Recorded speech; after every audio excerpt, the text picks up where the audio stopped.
Equity trading. I'm Francine Lacqua in London with Tom McKenzie. Here are your top stories. The great repricing. Global stocks and bonds slump following Wall Street's biggest rout in over 2 years as US inflation comes in hot. A full point in play. Traders price in a 75 basis point hike by the Fed next week. Larry Summers joins the chorus for 100. Plus, stemming the crisis, Ursula von der Leyen will call for radical steps to solve the energy emergency. Details from her State of the Union speech this morning. Let's look at the futures. Tom, it was a pretty ugly session yesterday. We have a great John Author's piece saying, like, look, the only question that matters today is after that inflation print in the U.S., did the markets overreact or not? He says, look, if you look at some of the metrics, they probably didn't, because it does mean we'll have much more aggressive Fed hikes. The complacency in those markets yesterday being punished. The Nasdaq down around 5%. The S&P 500 ending lower by more than 4%. So investors here in Europe having to readjust to that higher inflation out of the US. The inflation print here in the UK coming in a little softer than the estimates. The FTSE 100 currently down 0.2%. And traders really split on whether the BOE goes 50 or 75 next week. But the focus really is on that CPI print out of the US and how the Fed reacts to that. Do we get a new terminal rate now? 4.3% is what's being priced in towards the first part of next year by these markets. 75 basis points locked in. Nomura saying they got to go 1% next week. FTSE 100 currently down 36 points. The CAC current lower by 0.5%. Over in Germany, a similar picture, and the Spanish IBEX currently down just a little under 0.1%. We'll switch it on, see how things are playing out. The FX space once again in focus given the dollar strength, and we saw the yen dropping precipitously before the BOJ came out and said and suggested they may be looking to intervene in the FX markets. The yen now up 0.7% on the back of those news lines. 143, we're getting close to 145 towards the end of the session yesterday. A turnaround again as the BOJ considers potential intervention. S&P futures then pointing now to gains of 0.3% after that rout yesterday. 3.74 on your US 2-year. Not a lot of movement, but of course yields steeply higher yesterday across the curve. When it comes to Bitcoin, that drops around 10% yesterday, now around 20,284. Made up some of those losses, gaining 0.2%. Of course, a bit of a risk radar for us within the crypto space. Fran. Tom, if you do get a little deeper into some of the sectors, they're all on the way down. So out of 19 groups, 18 are down. Basic resources down to 1%. Basic resources, energy and travel leisure are the ones that are losing the most. Now let's get over also to our Bloomberg MLive managing editor. He's the one and only Mark Cudmore. Mark, you're looking at the S&P after that ugly session yesterday. Yes, Fran, indeed, absolutely. A massive collapse in US stocks to that CPI print. I love the phrasing, Tom, out there. These are complacent markets, and they really were. The data was a bit of a surprise, but it was more about the market was just eluding themselves in the narratives going into that data print. So we saw US stocks off a lot, cash, S&P 500 off more than 5%. Where does this put us on a long-term valuation basis? Well, one of the ways I like looking at it is the 12-month blended forward price equity ratio. And you can see we're at 16.6 in that ratio at this point of view. That trades just above the 30-year average of 16.4. It trades above the 15-year average of 15.8. So it might be marginally expensive. But if you look versus the 5-year average, 18.6, or the 10-year average of 17.2, it's a little bit below. I think overall the conclusion from all of them is the market is now trading roughly in line with long-term averages, and therefore it's no longer expensive. Does that mean it's a buy? Not necessarily. I think it's important to know where the valuations are, but remember, that just provides the backdrop. You need a catalyst. A great example was the market, according to these kind of metrics, looked extraordinarily expensive from late 2020, but it wasn't until late 2021 that we actually saw the pain. If you were trading off valuations, well, then you missed out a lot of the end of the rally in 2021. And I'm one of those camp that thought the US market looked too expensive too early. So where can it go from here? There's two reasons to think it'll probably go a lot lower. One is these markets tend to overshoot, and you can see this. The 15-year moving average is that purple line, and you can see, and it goes in nice cycles, so we expect to overshoot in the downside. The other reason is the environment is getting much worse. Financial conditions are tightening, we're expecting growth to slow, and we're expecting earnings from companies to suffer a bit, which means that just for the PE to stay steady, we'd need prices to come lower. But I actually think the PE will shrink, the multiples will shrink, and the prices will need to go a lot lower in the stock market over the next 6 months, 1 year. Okay, a further squeeze on these multiples as real yields get to levels we haven't seen since 2018 as well. Bloomberg M-Life Managing Editor Mark Cardamore, fantastic, thank you. Joining us now is Grace Peters, Head of EMEA Investment Strategy at JP Morgan, and Christina Aquino from our markets team. Christine, we're going to start with you. Markets set themselves up for this hiding yesterday. When are they going to learn that inflation remains sticky stateside? Yeah, Tom, I mean, this is the lesson that markets keep having to learn time and time again. And I think this really just drives home the point that any sort of narrative saying that inflation has peaked really is premature at this stage, because we really haven't seen the full extent of the effect of the Fed's tightening cycle. And even now, we're talking about policymakers potentially ramping up that response even more, right? We're talking about 75 basis points, another 75 basis point rate hike being on the table for the next Fed meeting, which is in a week. But then even the narrative of 100 basis points potentially being on the table as well. And, you know, I think any sort of semblance of peaking in inflation over the summer that was the key catalyst for equities to rally a little bit really has been shattered by yesterday's CPI figure, because even if the headline figure eased a little bit with all the measures that matter to consumers, you know, some of these like sticky prices, food prices, energy prices, that still is near all-time highs. And so that really is one big issue for consumers, and something that is really increasing in urgency for the Fed to address. But Christine, overall, on balance, we had some very negative market reaction after that imprint from US CPI. Was it justified?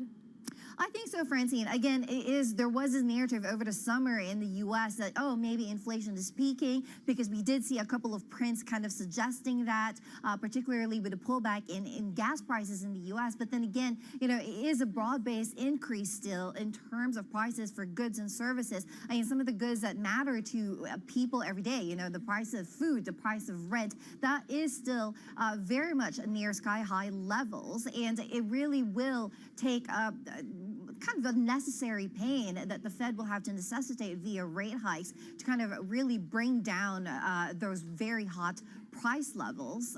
But again, you know, the question is, will they be willing to do it as soon as the next Fed meeting this month? And how much pain will that portend in the short term for consumers and the broader economy? Okay, let's bring Grace Peters in now, Head of EMEA at the investment strategy, I should say, at JP Morgan Private Bank. Grace, thank you for coming into the studio. We heard from JP Morgan's Kalanovic yesterday saying that a soft landing is the base case. Before this CPI print, I should say, is it time to ditch that view? I think that the window for a soft landing is swiftly closing, because obviously one of the underlying principles of expecting a soft landing is the notion that the Fed can pivot, and at the very least that we can see in the short term a step down in the pace of rate hikes. And I think what we learned yesterday with CPI, which undoubtedly was strong across so many categories, including critically that goods category that we hoped was going to start showing signs of disinflation. But I think all of that just means that 75 basis points for next week is absolutely cemented, potential for upside, but also that window for when, you know, you could see that the pace of rate hike steps down is pushed out, the terminal rate up. And so all of that to me leads to tighter monetary policy, greater recession risks, and an upside risk to the dollar, downside to risk assets. Grace, overall, was the market reaction justified? It was pretty ugly, pretty violent, and pretty quick. But look at where we'd come from. In the 4 trading days into this print, the market was telling you it really wanted to believe that, you know, peak inflation was here.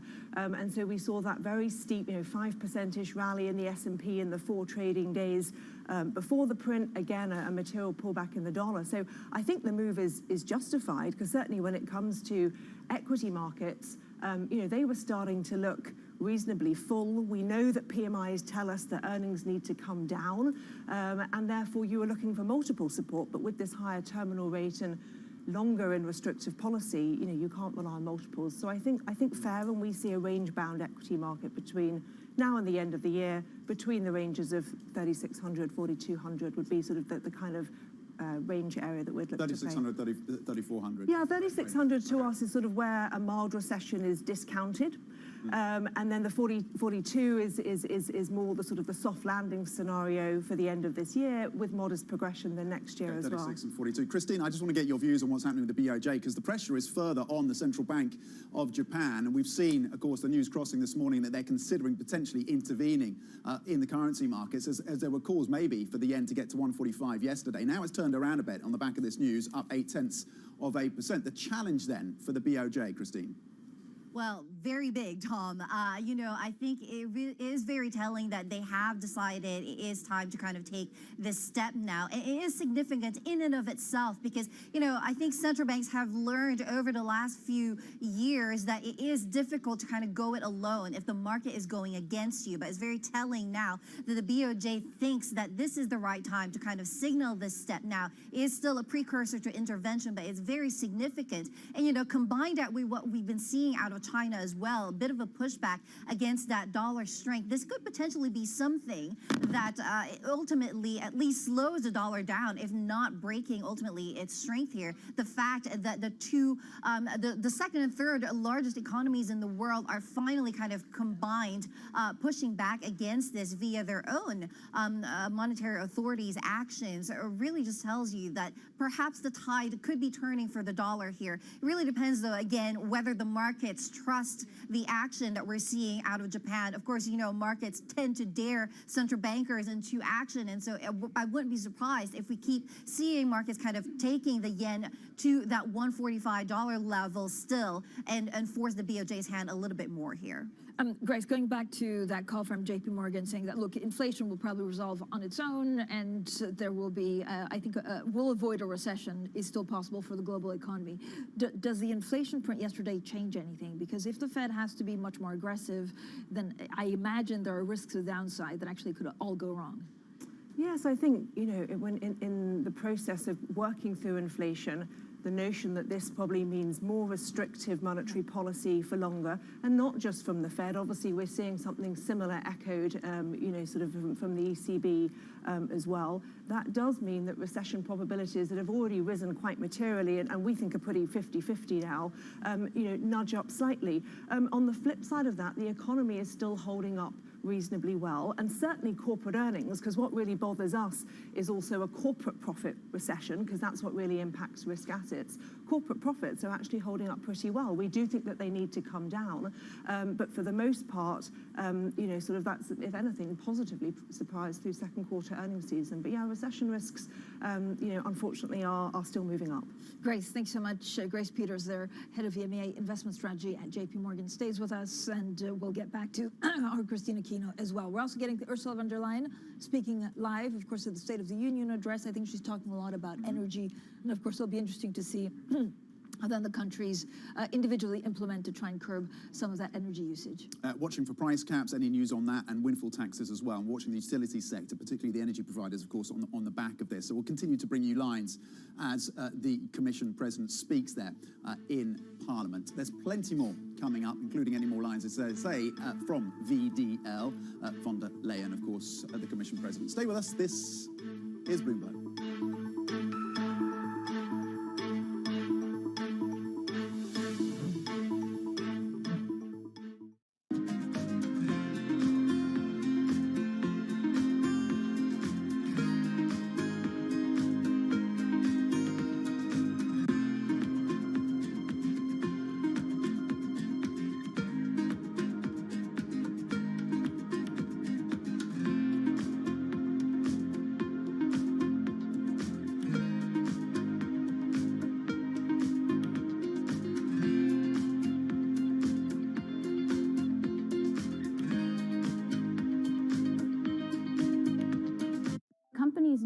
they're getting hundreds, maybe even thousands of applications. So software has come in to automate the process.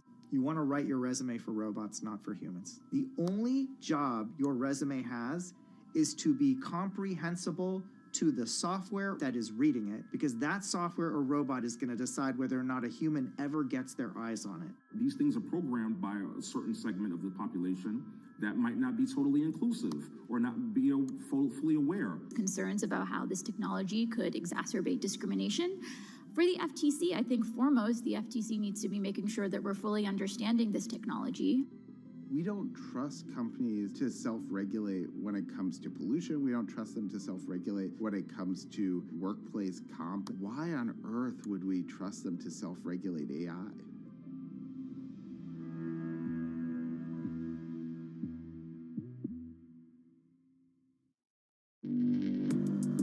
Access the financial world on demand.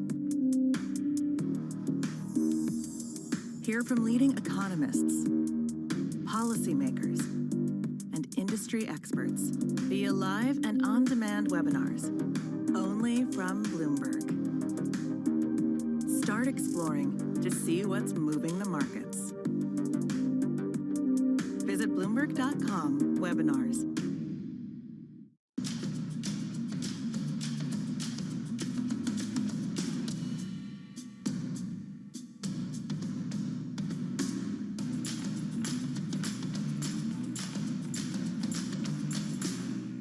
It's really a reminder, isn't it, just how sensitive the markets are to any commentary about trade. We did see some pressure on the yuan, we did see some pressure on the futures. That is now being reversed.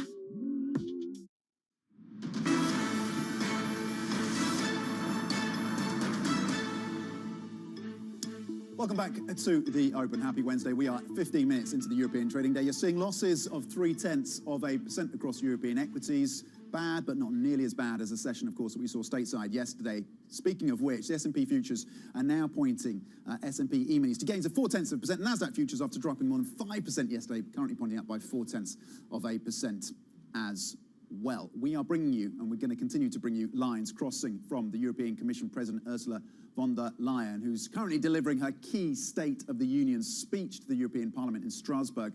She's addressing the continent's, of course, energy crisis, the fallout from the invasion of Ukraine, a line that just crossed regarding sanctions on Russia. They are here to stay. We're waiting, of course, to hear any details around price caps and, of course, any windfall tax on utilities as well, Fran. Yeah, so for more, we're joined by Bloomberg's Europe correspondent, Maria Tadeo, in Strasbourg for us. So, Maria, the speech just started about 10 minutes ago. When are we going to hear about how they will curb some of the energy usage?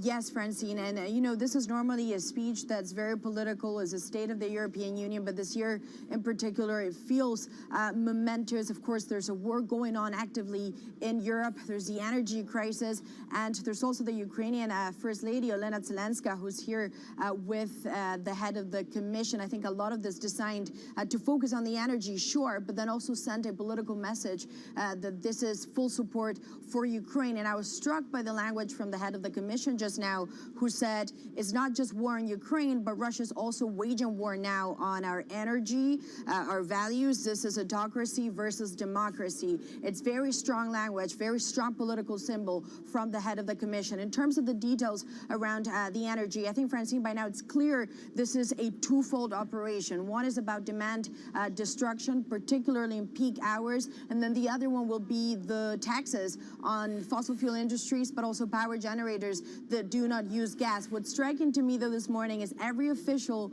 that I've spoken with, they say, don't call it a tax, it's a solidarity contribution. Let's see what the companies say, though. A solidarity contribution. I like the way that they frame that. I also, taking note, of course, as well, of the president's outfit this morning, yellow and blue. So a nod there potentially to Ukraine. Though, of course, the colours are matched by the European flag. There we go. Okay, thank you, Bloomberg's Maria Tadeo in Strasbourg. Thank you for the latest on that. We'll continue to bring you lines as they cross. Let's get back to the markets then. Grace Peters, head of EMEA Investment Strategy at JP Morgan, is still with us, and Bloomberg MLI's Ven Ram as well. Grace, I want to just get your views on where things stand in terms of, as we look to Europe and the fiscal response, to what extent that fiscal response will make up for the tightening that we're seeing put in place by central banks. I think think goes a long way to helping. And also what is also a key support is obviously the accumulated savings that consumers have had the opportunity to build up. And I think that, along with the reopening in Europe, the tourism spend that we've seen over the summer, is one of the reasons why GDP in the region has held up so well. But I think that it's going to, turn quite materially worse over the winter, helped for sure by the fiscal spending, but the cost of living squeeze is so extreme, so meaningful, that it's hard to imagine, Europe not stagnating through the winter as almost a best case scenario, with obviously recession risks growing off the back of that. Ven, let's go back to treasuries, and then we talk also, of course, about Europe. So what are treasuries telling us right now? Will the Fed walk the talk on breaking inflation and almost stop at nothing?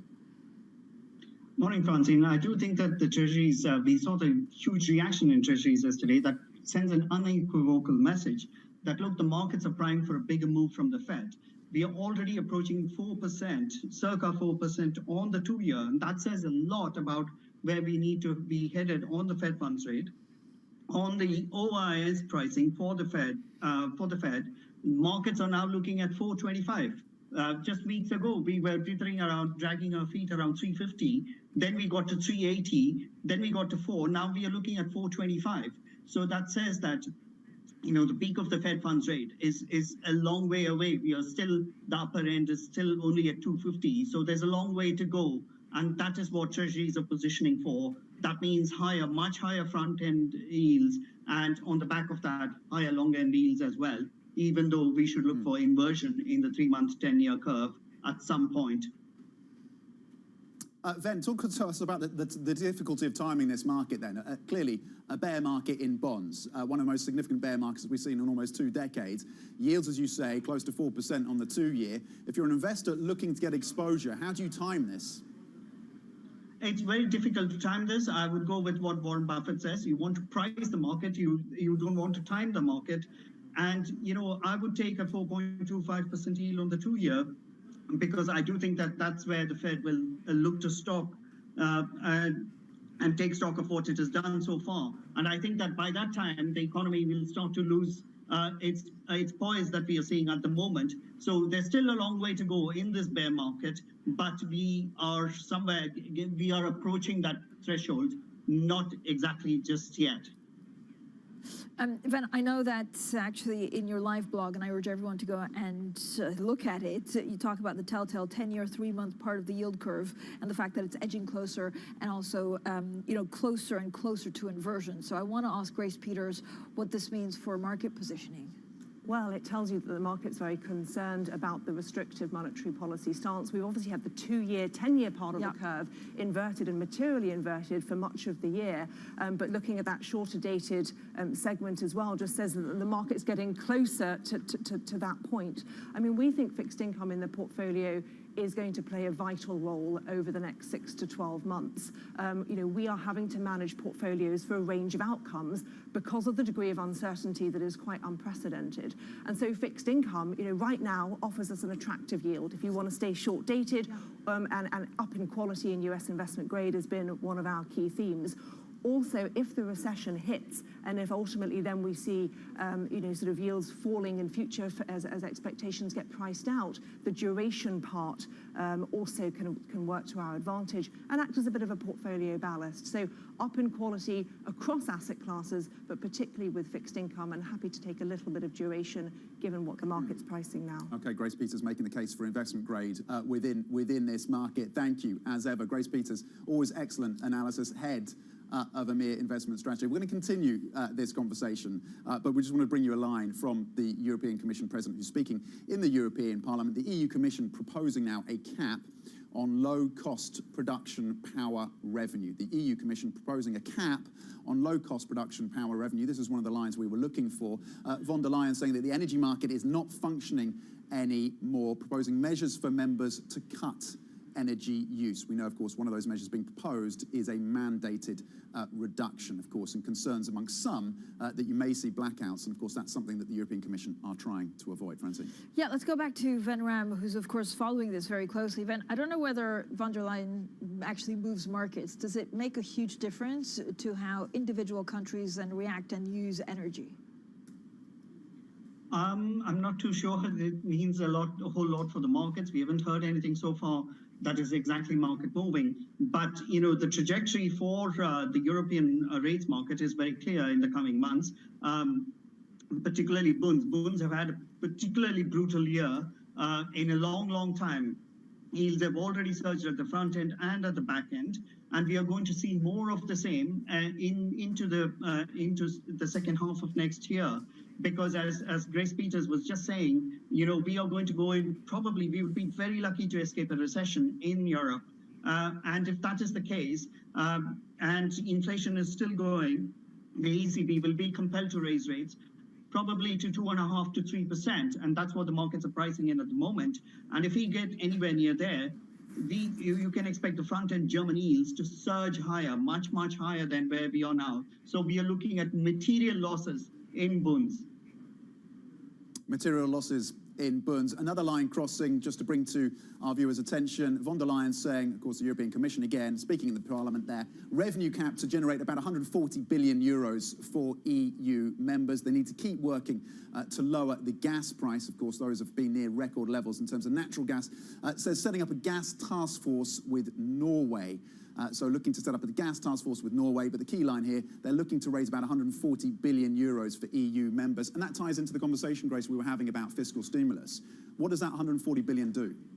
I think when we take this in aggregate and think about the European market, and particularly the European equity market, it makes it very, very difficult to do macro trades in Europe where you're finding sort of opportunities to buy.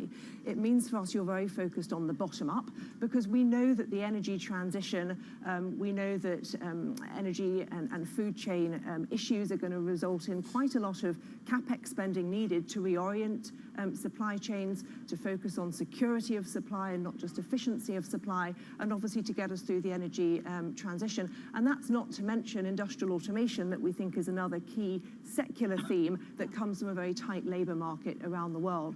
So for us, when we're thinking about opportunities in Europe, it's very, very bottom up amid what is undoubtedly a difficult top-down environment. How difficult can this be? So, this is a radical step aiming to raise 140 billion euros. The problem is that this is basically looking at very fractious discussions between member states that have different priorities and different vulnerabilities. So in the next 6 months, could Europe, if not break apart, certainly have a complete mismatch amongst countries? I think that the issues, particularly around the fragmentation issues, as the ECB raises rates, I think that's pretty well known, pretty well understood, and something that everybody wants to guard against. So I don't want us to go back to sort of worrying about the doomsday when it comes to the existence of the region. But I think that undoubtedly, I mentioned before, a 50-50 chance of a recession in the US is our base case. That chance has to be higher when we think about it relative to Europe, and it's one of the key reasons why we have been moving our assets out of the region. We are much more dollar-based. We believe that the dollar bull market is going to continue, not just because of rate differentials, but also risk aversion, and therefore, very much focused on the US when it comes to investment opportunities. Thank you so much. Grace Peters, our head of EMEA investment strategy at JP Morgan, and Bloomberg's Emily Van Ram, both joining us on this important markets day. Coming up, BlackRock head of portfolio analysis, Ursula Marchioni, on markets. That interview is coming up next, and this is Bloomberg.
what do you say to the cynics that say, look, it's all nice and fine, but a lot of it is greenwashing, and you're not a good company, you're just a less toxic company than some of the other oil majors?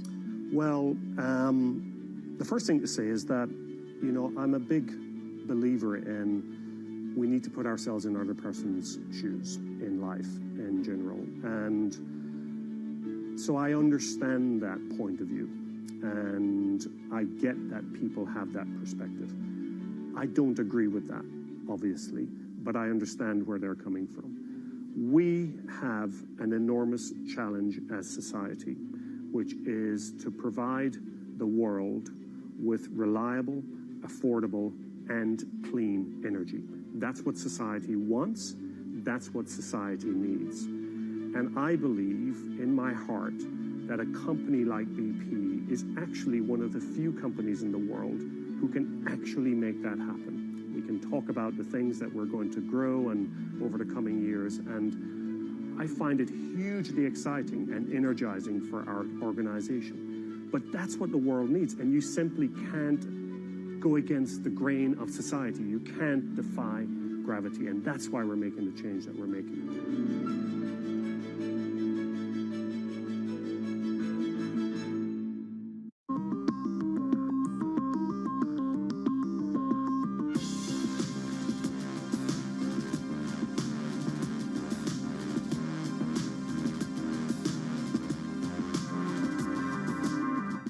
I think that it's hard to put your head around any narrative. Let's just be honest. We've had sort of a shift in, are we in some sort of stagflation fears moment? People were talking about that all day yesterday.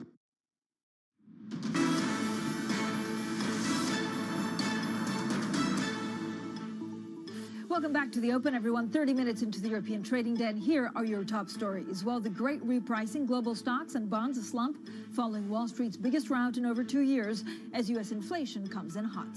A full point in play. Traders price in 75 basis point hike by the Fed next week. Larry Summers joins the chorus for 100 basis points. Plus, stemming the crisis, the EU's Ursula von der Leyen aims to raise 140 billion euros by capping revenues from power providers. We'll bring you more details from her State of the Union speech in Strasbourg. Tom, the market's pretty much stable after the carnage we saw yesterday. Well, there's some repricing, certainly. You mentioned that. And as you said in the headlines, you're seeing us continue to sell off in bonds, whether it's US Treasuries, but also here in Europe as well. Peripherals like the Italian debt as well, back above 4% on your 10-year. And the moves lower across the benchmark by about 0.6%. Not as dramatic as the day we saw on Wall Street yesterday after that CPI print came in stronger than expected. It's the core. It was rent, that linkage to wages. Gasoline prices, yes, they came off, but almost everything else was stickier and more persistent than, of course, most investors had expected. Here in the UK, though, CPI came in a little softer. The debate continues around market participants in terms of the view on the BOE next week, 50 or 75. Currently seeing losses of around 1% on the UK index. The DAX is down by 0.5%. Let's switch it over, see how things are playing out across these sectors then. Leading the losses, the last time I looked, was, in terms of gains, I should say, was retail. Part of that is Inditex, the Spanish retailer, coming out with earnings that were better than expected. So that has given a bit of a boost to that sector. That individual stock up around 5% the last time I checked. The bottom list, utilities, down 1.3%, tying that into what we're hearing from the European Commission President around capping energy prices, trying to raise about 140 billion euros for member states as well. We'll keep you across that story. Francine. Now, the hotter than expected U.S. inflation reading that triggered the stock rout has swaps markets certain that the Fed will hike by 75 basis points next week, with some wagers appearing for a full point move. Well, Bloomberg TV guests weigh on the latest U.S. CPI data. The core print for today was not fantastic. I think markets overreacting to this. Inflation is slowing down. The cooling trend is there. But not at the pace that the Fed is comfortable with. The Fed isn't going to blink. The Fed will now have more of reason to go 75 basis points next week, and I think that's what they'll do. That number is going up, of course, with the November expectations rising as well. Maybe 50 basis points. 75 is certainly going to be on the table there in November. There clearly isn't going to be a pivot anytime soon. The market's continuing to predict that pretty quickly the Fed does a pivot and starts to cut in the second half of next year. I think that needs to come off the table. If today's data is any indication, they would probably hurry it up. It puts the Fed into overdrive. And if they're in overdrive, sooner or later they're going to make a policy mistake. Well, joining us now is Ursula Marchioni, head of BlackRock Portfolio Consulting EMEA. Ursula, thank you so much for joining us from one point, Ursula, to the other. What exactly does the market rout or carnage that we saw yesterday indicate about what kind of recession the U.S. will see, but also Europe? So Europe, good morning, first of all, thanks for having me. So I think Europe and the UK over the next quarters will see a deep protracted recession, and I think that is now in the cards. From a US perspective, the recession risk is high, and that for me really paints a backdrop of significant changes needed at portfolio construction level. I think the great moderation period that we've all enjoyed for the last 40 years is finished, and that means that our investors need to rethink how they build portfolios. The importance around characterising the upcoming recession, if indeed that comes, deep is what you expect here in the UK and in Europe. To what extent will the fiscal support, and we're hearing that now from the European president, come through and push that case back a little bit? You're not convinced that fiscal stimulus is going to be enough to avoid a deep recession? I think it's a very good question, yet the question outlines the fact that we are back again into a regime that is very different from what we have enjoyed for a long period of time. The ability for central banks to actually remove tail events, recession on one hand, or overheating of the economy on the other, is severely diminished. The reasons underlying inflation and what we are discussing, energy, tight labour markets in the UK, are really difficult to address. So again, I think if we look, broadly speaking, from a strategic perspective at how portfolios should change to reflect this, I would really say the 60-40 has come to the end of its time. So what do you do, Ursula? Go to cash? Because I actually realize that with the supply shocks, central banks are powerless. I wouldn't go to cash. I think staying invested is the right thing to do. So it's a bit of a cheeky question. Fair enough. First of all, what I would do is definitely move away from structures where allocations to different asset classes remain fixed over time. So again, the 60-40 meant that for a long period of time, the balance of those two assets in portfolios wouldn't be changed. That is no more. The level of volatility that we are observing is really driven by macro factors, and that requires more frequent reviews and changes in terms of asset allocation. Number two, it requires baking into how we construct portfolios higher level of uncertainty. And number three, we need to deal with the climate transition, which, as we saw from the State of the Union speech, is very much in motion and presents a big financial risks for all of us. Where are you in terms of clients adjusting to the end of 60-40 then? Many retail investors will come to BlackRock precisely for those kind of products. I think there's going to be an incredible amount of money in motion going forward. That revolution is just at the beginning, and I believe, against the backdrop that it's certainly complex, it presents a great opportunity for the industry and for end investors to prepare for a better outcome going forward. Ursula, when you say that portfolio allocations need a longer time horizon, right, does that mean that we're going to see a huge correction in the meantime, or just volatility that we can't predict? I would tend to say the latter. So again, the type of volatility that we're seeing is different from what we observed in the past. The uncertainty in terms of rate path, the end level of inflation, is something that, again, in our investment careers, we haven't had to deal with, and this applies to many of our clients as well. So I think that the logic of reviewing strategic asset allocations, considering level of uncertainty that weren't seen before, is very appropriate for this time, and it requires a change in technology. The way in which we translate changes in forward risk and return for asset classes and allocations to them has to move away from mean variance optimizations and techniques that are now passé. You've upgraded investment-grade credit. It's interesting. We were speaking to Grace Peters earlier on the show from JP Morgan. She also likes investment-grade credit. I wonder if that is a bit of an oversold or overbid area now. And if it's not, where within investment-grade is looking attractive for you? Yeah, it's a very good question. I don't think we are done there. And the point is that strategically, from a 10 years perspective as well, we remain overweight. So I think that paves the picture of opportunities going forward. And look, it's a very simple story, in my opinion. If you look at that longer term horizon, the path that rates are clearly on, coupled with the level of spreads at the moment, make the point for return, but at the same time, we had a huge change in terms of the ability to generate income. So if you think about even 12 or 18 months ago, the rush into higher risk components of the fixed income spectrum to get that type of income, that is not needed anymore. So for me, this is again another of those big changes that we observe as we move into the new regime, and that will stay with us. Ursula, what's the, I guess, optimum entry point, right? So you don't believe that the next rally is the right one to get in. So when is it? When do you know it's like, you know, we've touched bottom? Yeah, that is the question. Look, I think that if I look at our tactical views, we are obviously underway developed market equities, but from a strategic perspective, the overweight points to the key element of the entry point that you're referring to. From my perspective, again, the logic is preparing for a better outcome in the years to come will go way beyond time in the market. It's a much bigger change in terms of rethinking the balance within portfolios across asset classes. It's, I guess, the money that we can make and deliver to investors are more linked to that asset allocation call than specific timing choices. Okay. Ursula Marchioni, head of BlackRock Portfolio Consulting EMEA. Thank you very much indeed. 60-40 is dead, a deep recession here in Europe and the UK, and how to restructure your portfolios. Thank you. Okay, coming up, she is on the move. China's president leaves the country for the first time in, yes, 1,000 days. He's going to meet his Russian counterpart on the sidelines of a regional summit in Uzbekistan. We've got more on that story next. This is Bloomberg.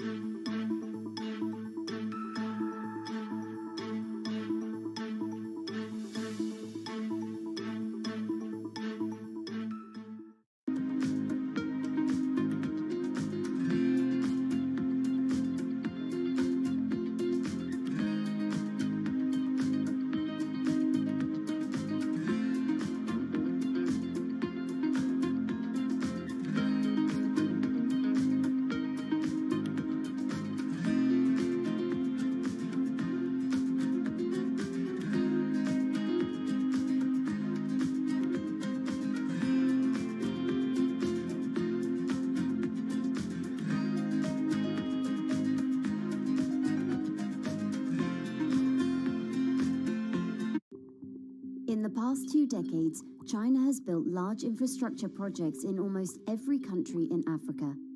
African governments themselves said, we are tired of aid and charity. We want to do trade. We want to be treated like partners. The Chinese came along and said, great, we don't do aid and charity. We want to do business with you. Global Gateway will mobilize 300 billion euros till 2027. Now the US and Europe are answering back with their own infrastructure initiatives to counter China. But African experts are skeptical. China has been that guy around the corner with, a bouquet of flowers to Africa, the US, Europe and the UK have time and time again said, be careful of the flowers you see out of the window, they have thorns on them.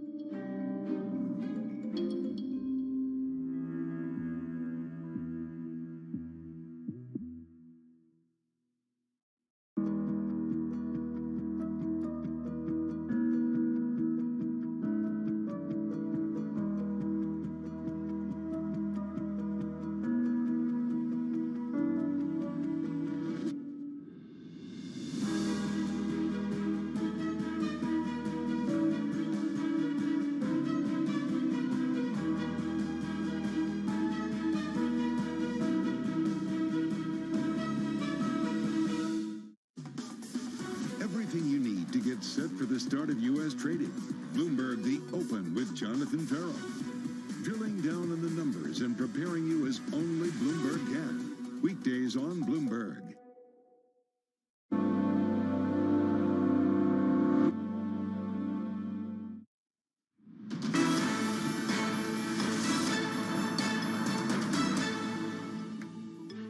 Welcome back to the Open. 42 minutes into the European trading day this Wednesday. Markets readjusting to stickier, more persistent US inflation and what it means for the Federal Reserve. Nomura calling for 1% next week. Currently losses of 0.4% across the benchmark here. US futures, though, S&P E-minis pointing up by 0.3. Let's get back to geopolitics then. Chinese President Xi Jinping embarking on his first trip abroad in nearly 1,000 days since the start of the pandemic, heading for a meeting with Russia's President, Vladimir Putin, of course, in Uzbekistan. This as the Ukraine war rages on, and reports say the US may sanction China over Taiwan. For more, we're joined by Bloomberg's Bruce Einhorn. Bruce, what is at stake then for President Xi Jinping with this Central Asia trip? He starts it today, he moves to Uzbekistan from Kazakhstan, Uzbekistan tomorrow, and the meeting with Russian President Vladimir Putin.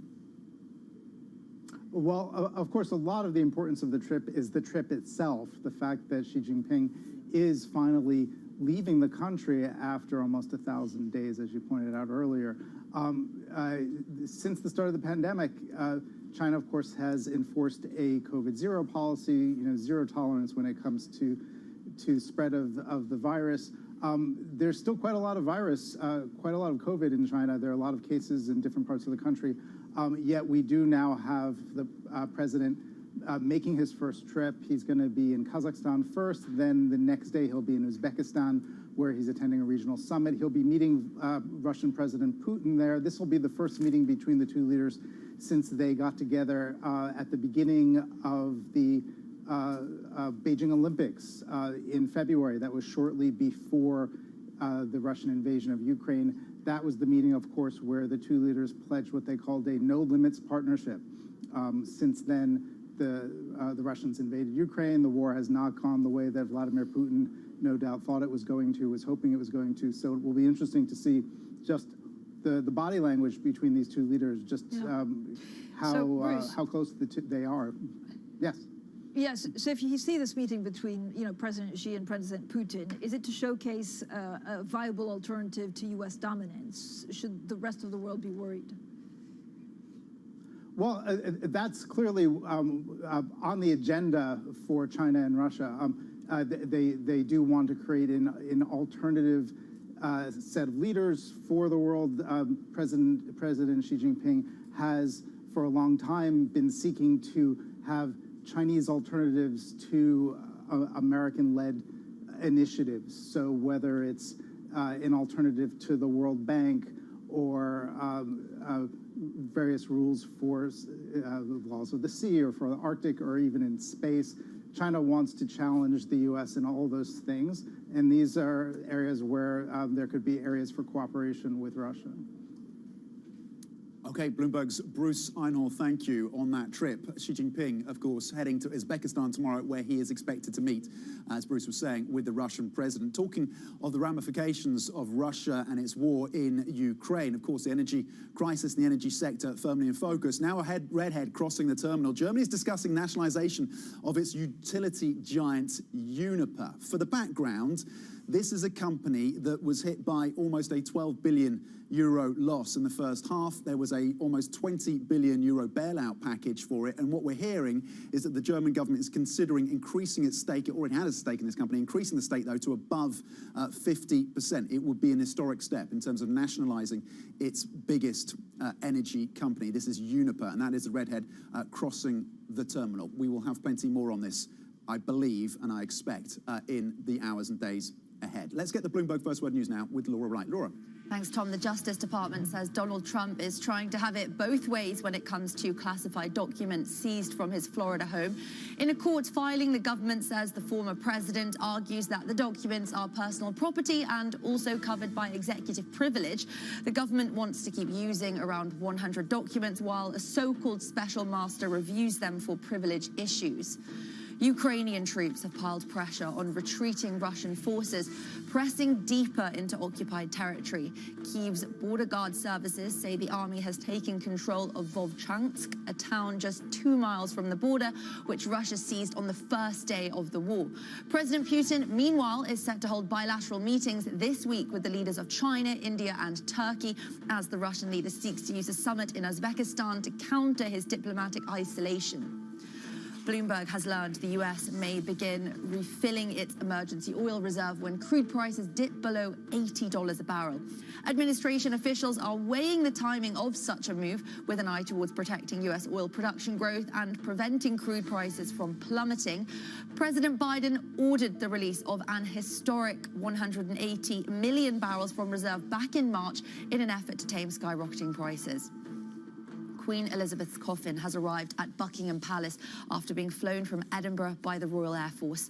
Later today, the coffin will be carried to Westminster Hall, where it will lie in state for 4 days until the Queen's funeral on Monday. Rail companies have announced extra services, including some overnight trains, as thousands of mourners head to London. Global news 24 hours a day on air and at Bloomberg Quick Take, powered by more than 2,700 journalists and analysts in more than 120 countries. This is Bloomberg. Tom Francine.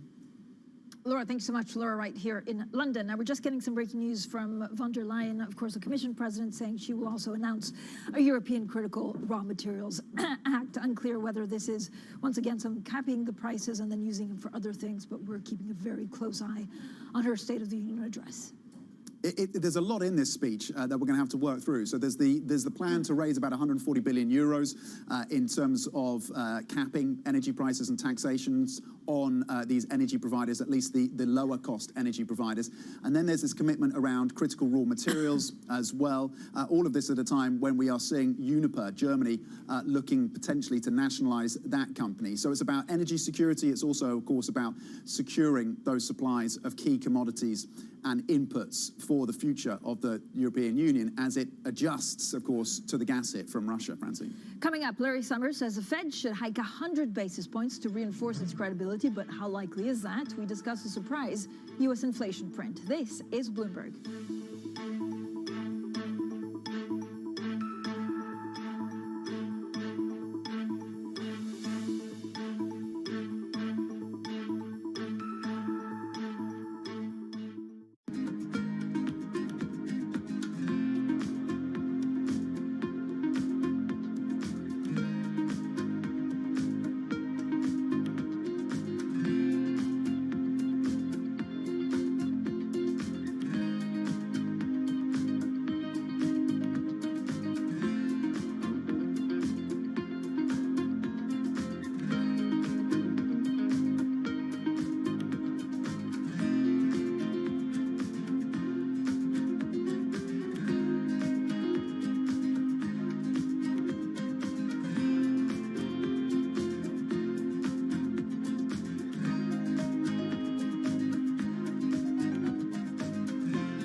The Delhi airport, and behind me you can see SpiceJet 737 MAX aircraft.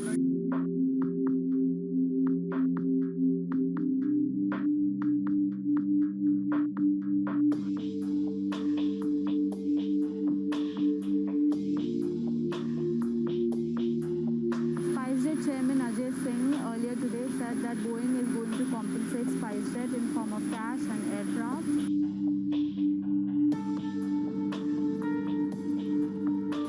Celebration happening at the Gwalior airport. As you can see, they've literally rolled down the red carpet for SpiceJet Chairman Ajay Singh. There are balloons, there are flowers. This is a big deal for SpiceJet because it is the only Indian operator of Boeing 737 MAX planes currently.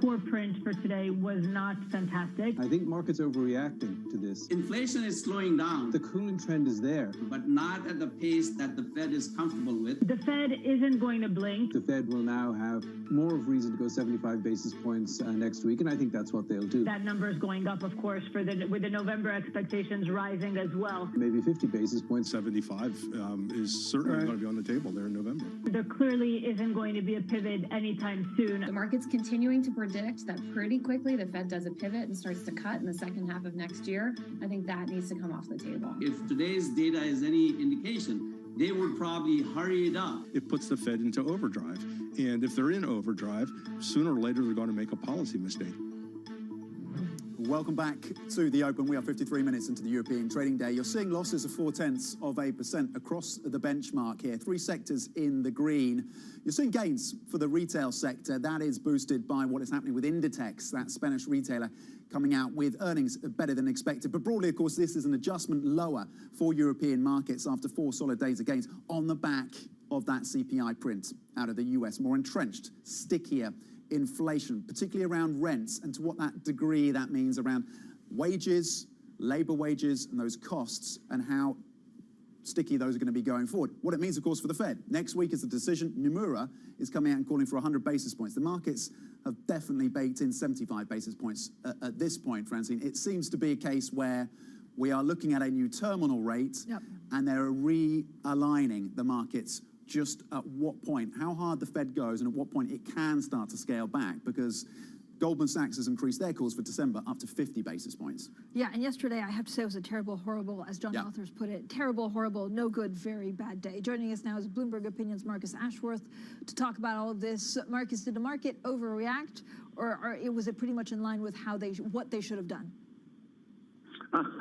I'm not really quite sure how to answer that. I did actually definitely overreact, but I think that's because of positioning for going into it. That despite the Jackson Hole speech, everyone had just expected the second lower print for CPI would put the Fed in a situation where they would have to start thinking about the pivot. Well, that Jackson Hole speech seems prescient because evidently the Fed cannot back away. There is, reading through the report, there's not very many good things in any of it, and particularly the call rate. We're moving from supply side problems to very much demand-led growth, and the only way that the Fed can control that, but only really by hiking interest rates and tightening financial conditions. So it really is the sticky stuff. No, I was just going to say that there's the could and the should when it comes to the Fed next week. Gunlack saying 25 basis points because you need that time to absorb the hikes that have already been put through by the Fed. Summers saying you need 100 basis points, along with Nomura. Where do you line on what should and what could happen next week with the Fed? Well, I certainly I'm thinking that the central banks are overreacting. This data is quite backward-looking. There are definite signs in the housing market in the States and a lot of other, as I said, perhaps the supply-side stuff, used cars, airlines, things like that. It's really starting to get the consumer hitting the brick wall. And that is something which central banks are supposed to be able to look through. However, maybe the best way, in some senses, both could be right. If you get up to a higher rate quicker, then maybe they have ability to be more flexible in the future. But it certainly seems like the Fed is going to go 75 and very possibly 100, regardless of what we may think or we may want. They're on a mission here. Marcus, is there, I think in 20 seconds, is there an inverted yield curve that you would worry about more than others? Is there something coming that's ugly?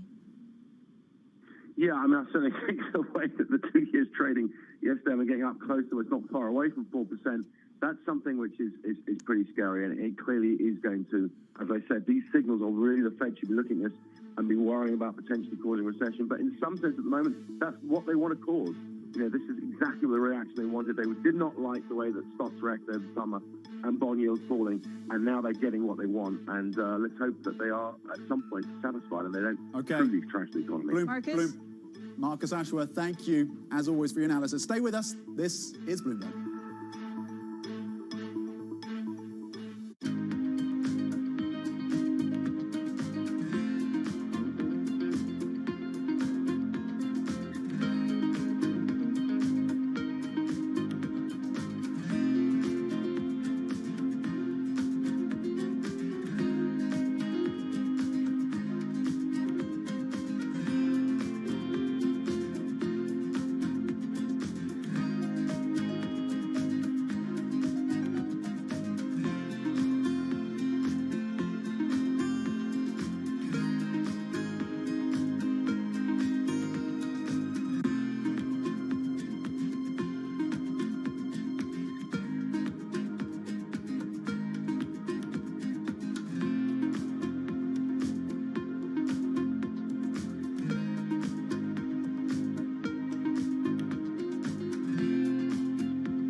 crucially important. And I think we've moved from this attitude from it's an indulgence, a waste of time, almost an illness that needs a cure. For something as universally important to human life as sleep, mysteries surrounding its necessity and utility have only just been recently uncovered. Some of our biggest discoveries were in the 1970s or 1980s, and so it makes it a really exciting field because it seems as though we're uncovering new insights each and every day. Some scientists are going further to find out how sleep and what happens there can be harnessed to further expand our understanding. It's easy to memorize things. That makes you smart if you can spit back a lot of facts. But if you want to be wise, if you really want wisdom, you got to know when and how and why to use that information. And that's what your brain figures out while you're sleeping.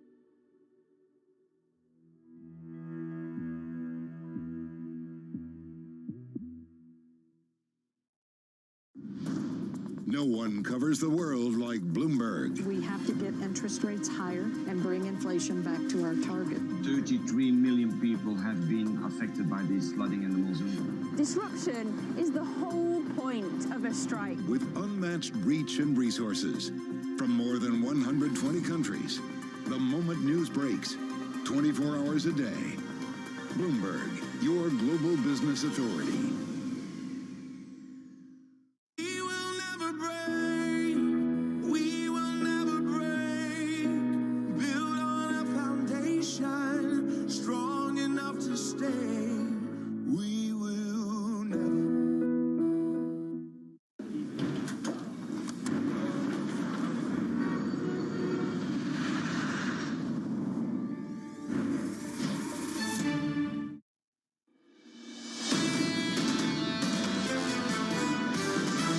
The stock market doesn't necessarily reflect the state of the economy, as you well know. And the economy is still strong. We're overreacting to this. Yes, it wasn't good news on inflation. It was worse than expected. But the big trend here is coming down. The core print for today was not fantastic, and we're seeing the disappointment in markets. This is Bloomberg Surveillance, early edition with Francine Lacqua. Well, good morning, everyone, and welcome to Bloomberg Surveillance Early Edition. I'm Francine Lacqua here in London. Here's what's coming up on today's program. The great repricing, global stocks and bonds slump following Wall Street's biggest rout in over 2 years as U.S. inflation comes in hot. A full point in play. Traders priced in 75 basis point hike by the Fed next week. Larry Summers actually joins the chorus for 100.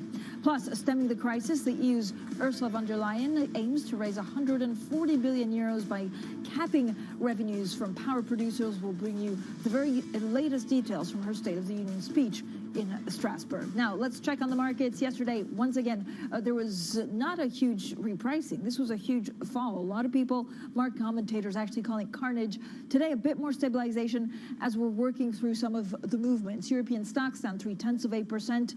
All industry groups are actually on the red. The focus is some of the inverted yield curve. I know we're looking at the 3-month 10-year. For the moment, the U.S. 10-year yield. And I have to say, I was looking yesterday at the move over the last 12 months. It was pretty incredible to see what we've lived through.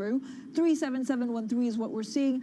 Stabilization for S&P futures, and then yen 143.26. We're also, of course, keeping a very close eye on the State of the Union address over in Strasbourg. Let's see whether we see a difference in the main stock markets in Europe. Now, France also saying it's expecting to issue alerts to curb power demand this winter. This is after the IEA cut its oil demand estimate on Chinese lockdown slowing growth. So there are two things. First of all, we may all have to cut some of our usage, and this is very clear. We also heard from Ursula von der Leyen here in Strasbourg, which is here talking about the fact that they will take money, price caps, to give it to some of the member countries. And the other story is, of course, if you have lockdowns in China and a possible recession, what that means to oil consumption. You can see the FTSE down 0.7%, the CAC 40 down 0.3%, and the DAX down 0.3% as well. The story there is whether they will nationalize Uniper or not. Now, the August CPI report came in higher than expected at 8.1% year on year. U.S. inflation still hot and rising in key parts of the economy, which continues to pose a problem for the Fed. Now, it led to a broad-based sell-off across markets as investors reassess the outlook for interest rates and economic growth. Well, this is how our Bloomberg TV guests actually reacted to inflation data.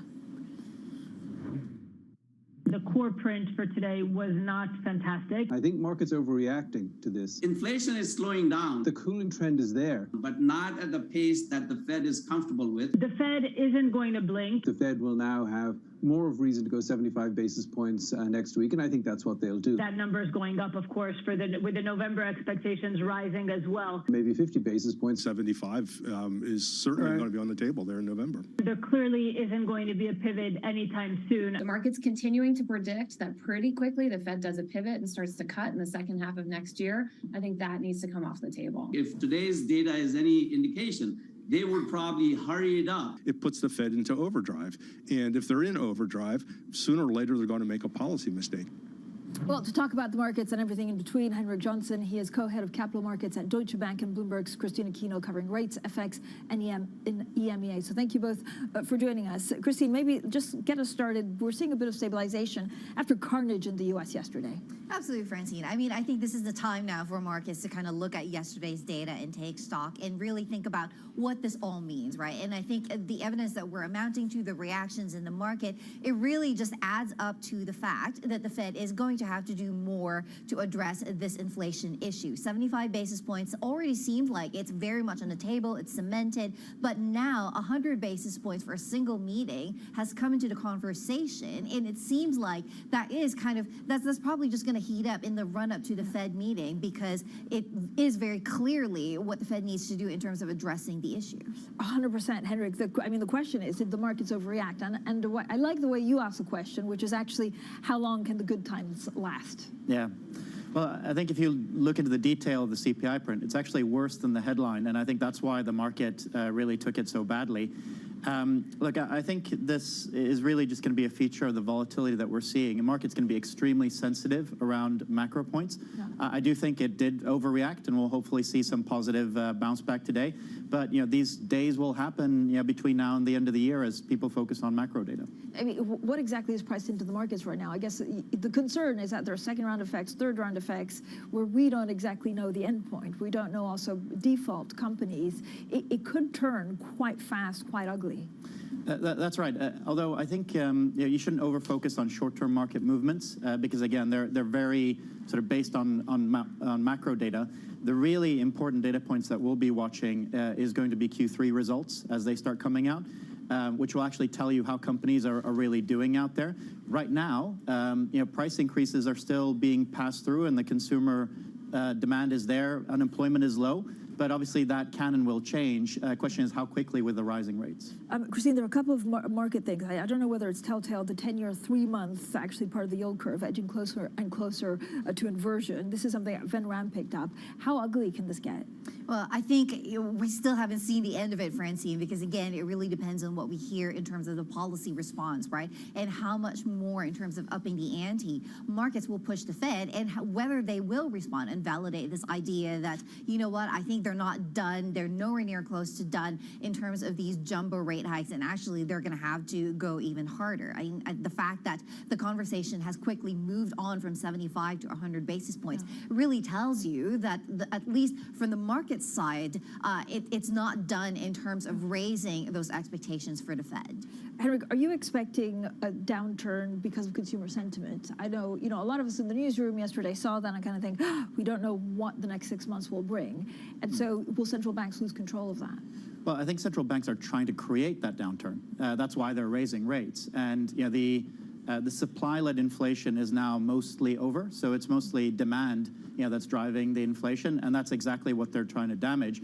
The tricky thing is, we have a lagging effect of rising rates.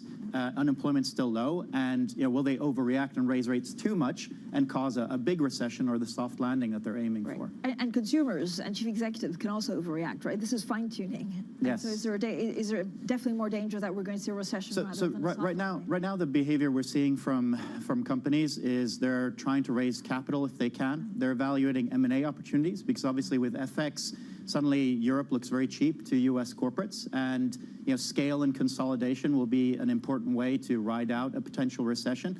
But again, the results aren't quite that bad yet. So I think any kind of recession and real sort of panic, layoffs, things like that, probably is still to come. I mean, hopefully it never comes, but if it does, it will be Q1, Q2 next year. And the other concern, Christina, and we're seeing that with von der Leyen, is that there are a lot of Commission proposals, but actually we're going to see a very fractious kind of debates within European countries. So what are you expecting for European markets? Oh gosh, I mean, it's going to be a very challenging winter ahead. I mean, the issues are abundant, right, when it comes to Europe. I mean, there's the energy crisis, and as you say, the fractious relationships really not going to help that, because what Europe needs at the moment is that swift policy response to address the fact that consumers are going to have a very tough winter. And then there's the policy side of things, of course, what the ECB is going to be doing or what it has to do, and whether it has the capacity to be able to do it. Because again, I think it is very much accepted that they need to amp up those rate hikes. The question is whether their window is fast closing, because the economic fundamentals are really just not great.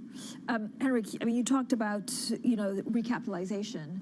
Are we going to see that in the second half of next year? Are you expecting things to get a lot worse and then better? So I think people are trying to hit the right windows. So, I mean, this week we saw Aston Martin go out and raise equity to pay down debt effectively and fund CapEx. It's a good example of corporate behavior trying to take advantage of the windows.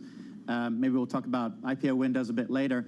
But absolutely, the longer financing markets are closed in the case of leveraged finance and expensive in the case of investment grade, the more need there will be for equity, and that will absolutely drive markets. And the debate, I think, for investors, there is cash out there. People do want to invest, but it's all about the valuation. And right now there's still a big gap between the valuation expectations of sellers and buyers. Yeah, I mean, people want to bargain, or they go into private equity that then you hold on for years. Is the Porsche IPO a real bellwether, and how are you expecting that to get ahead?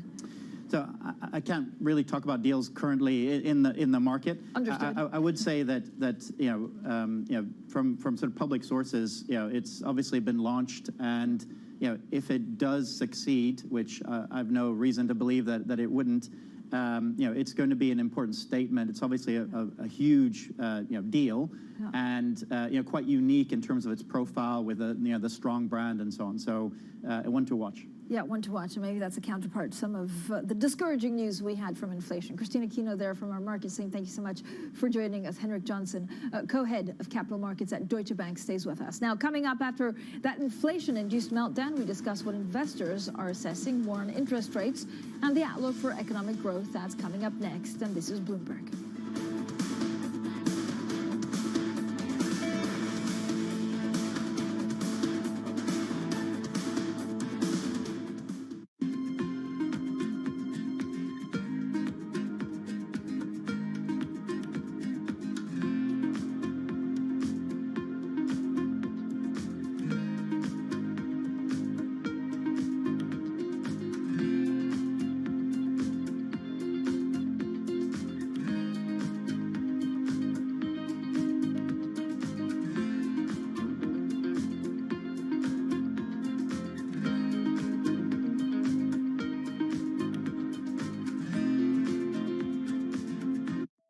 Now they're getting hundreds, maybe even thousands of applications. So software has come in to automate the process. You want to write your resume for robots, not for humans. The only job your resume has is to be comprehensible to the software that is reading it, because that software or robot is going to decide whether or not a human ever gets their eyes on it. These things are programmed by a certain segment of the population that might not be totally inclusive or not be fully aware. Concerns about how this technology could exacerbate discrimination.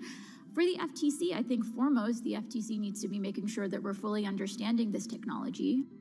We don't trust companies to self-regulate when it comes to pollution. We don't trust them to self-regulate when it comes to workplace comp. Why on earth would we trust them to self-regulate AI?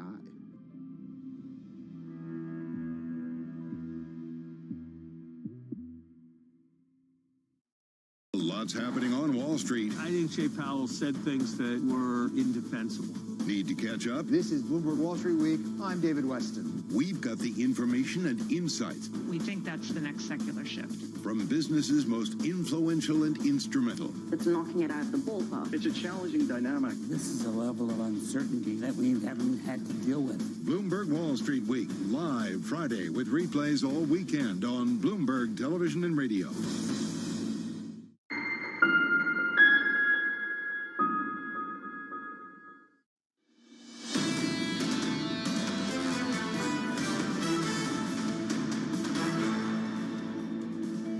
Economics, finance, politics. This is Bloomberg Surveillance Early Edition. I'm Francine Lacqua here in London. Now, for more on the markets, Henrik Johnson, he's co-head of capital markets at Deutsche Bank, is still with us, and Ven Ram from our MLive team also joins us. Ven, we're going big on the markets, and I know you have some great analysis on some of the metrics that we should be worrying about more. There you are in the screen behind me.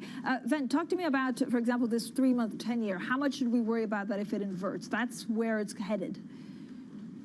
I would be mighty worried about an inversion in the 3-month 10-year curve.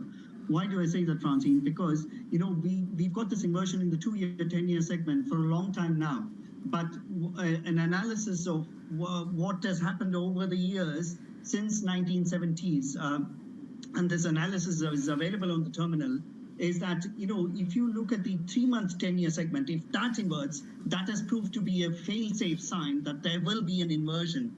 There will be a recession, I beg your pardon. So if and when that curve inverts matters a lot, because if the curve inverts in September, we will get a recession very likely within 11 months of that.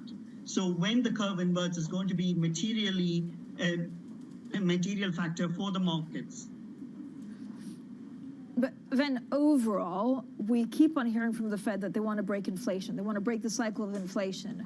So how aggressive are you expecting them to be, given the figure we had yesterday? I would expect them to be pretty aggressive. I do think that 75 basis points is a given. The question is whether they have the appetite to go 100 basis points. Now at 250 on the upper end of the rate, we are nowhere near the neutral rate on the Fed funds rate. So in order to get to the neutral rate, which is the very first destination for the Fed, if it wants to quell inflation, we need to get to 325 or 350 thereabouts. And then the Fed needs to start moving towards a restrictive territory, which would be circa 4% to 425. So we've got a long way to go. And the Fed knows this very well in terms of breaking the inflation paradigm. And they are not going to stop, even if it's going to break the back of the economy. And so, Henrik, I guess for capital markets, I mean, timing is everything. I know timing is always everything, but this, within a couple of hours, could be, you know, the difference between success and disaster. Absolutely, and it depends on which product. So certain products like investment grade, you know, debt issuance, that can be in another market in a matter of hours. No. That works well. Leverage finance takes 2-3 days, and actually we saw the first launch of a deal yesterday for 6 weeks in Europe in high yield. So, you know, hopefully the market does stabilize somewhat. But then obviously on the equity side, specifically IPOs, they take much longer, and you need longer stable markets. And you know, this kind of volatility clearly makes things more difficult. Yeah. Now, having said that, I think investors are quite attuned to the fundamentals of the companies.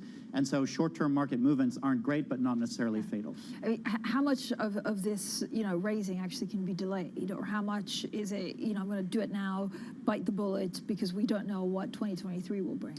So right now, there's really nothing that's massively forcing people into the market. But as time passes, that increasingly will be a factor.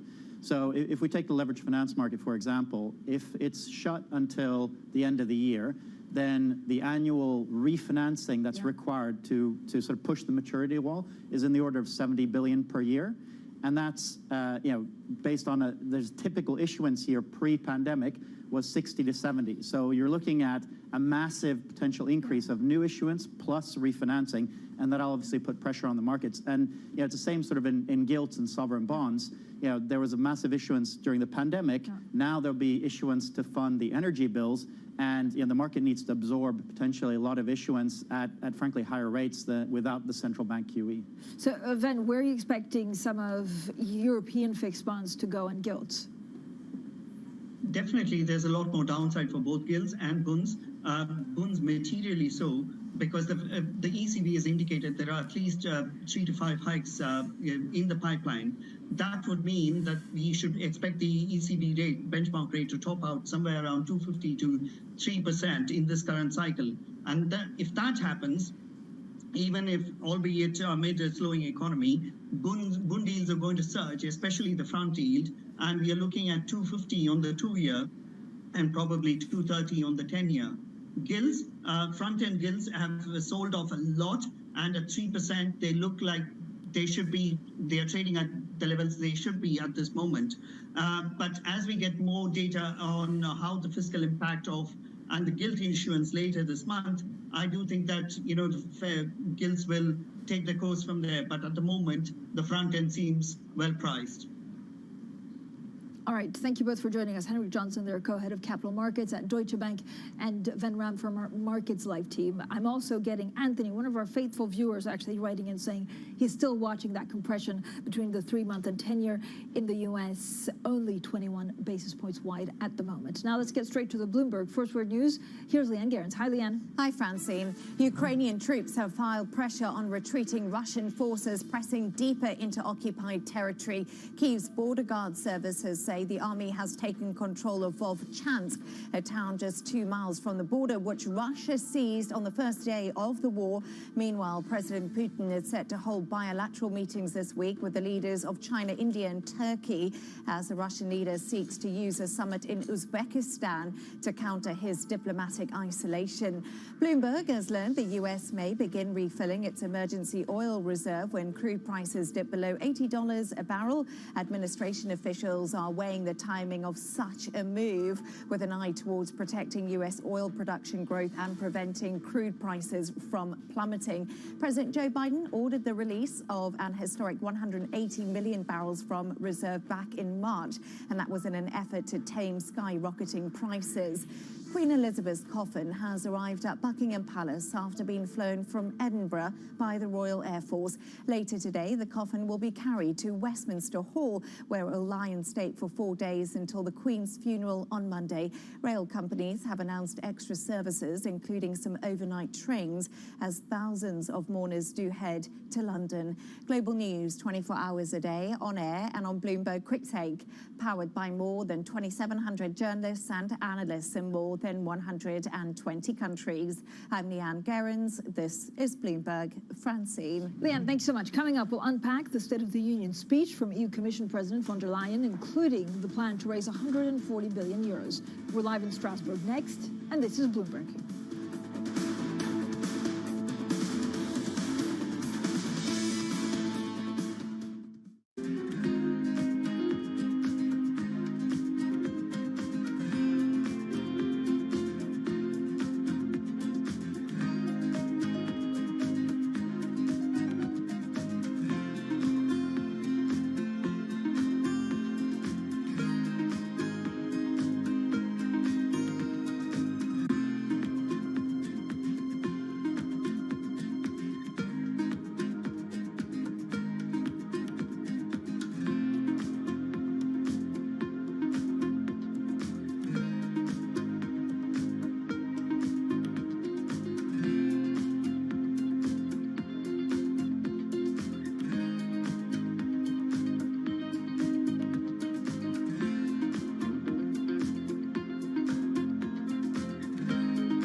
I've always been a person who's just been attracted to hair. I like to sit and think and theorize how I can manifest these visions that I have for braiding, and how I can take something that may seem like it's a line drawing in my mind and apply that to someone's scalp. We are the only culture that has hair that grows out of our head the way that it does. Anyone from the African diaspora is born with this amazingly curly hair that can be shaped into a variety of different ways of expression. I want Black people to love themselves for how they naturally appear, and also to appreciate the cultural practices such as braiding that our ancestors have practiced for centuries.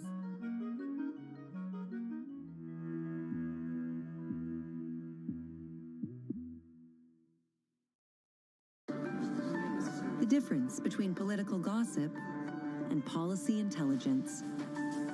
Bloomberg Government provides our clients with expert reporting, analysis, and public affairs tools that give you the edge in reaching policymakers on the Hill. When you're in the business of influence in Washington, information and connections are the currencies on which you rely. For knowledge you can act upon, the difference is Bloomberg Government.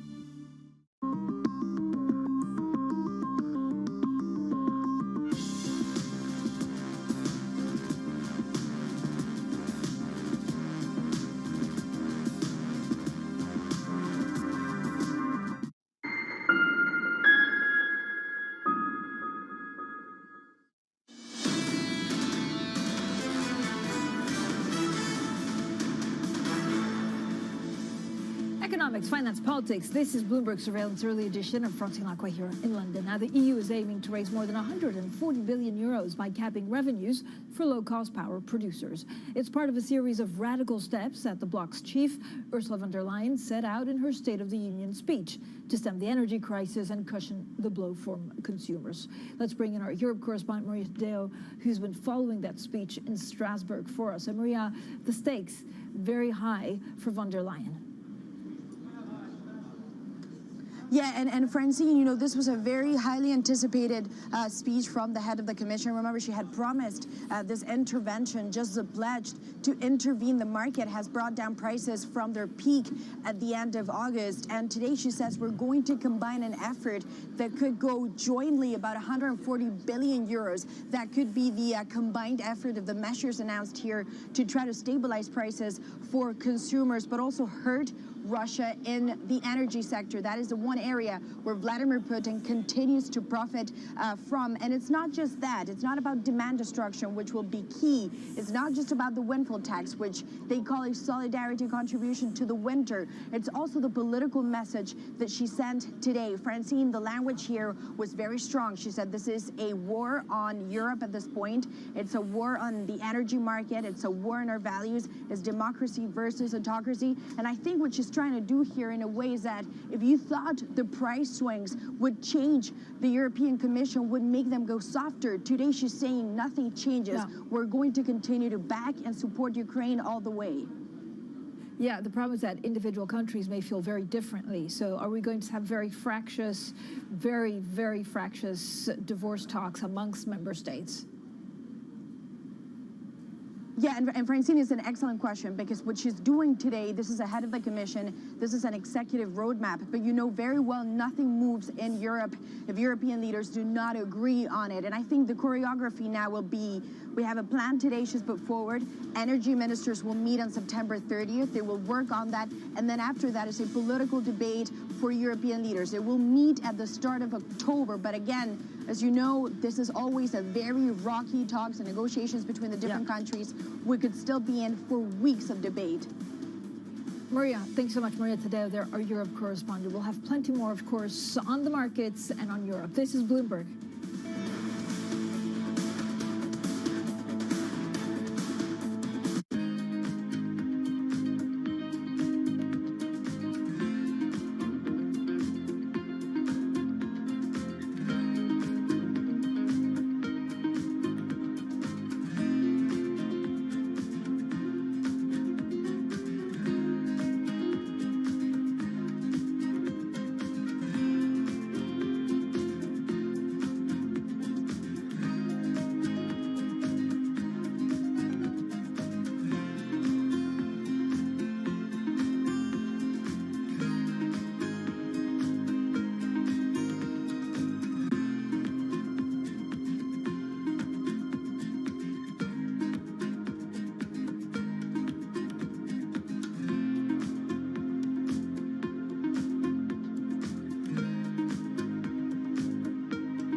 In the past 2 decades, China has built large infrastructure projects in almost every country in Africa. African governments themselves said, we are tired of aid and charity.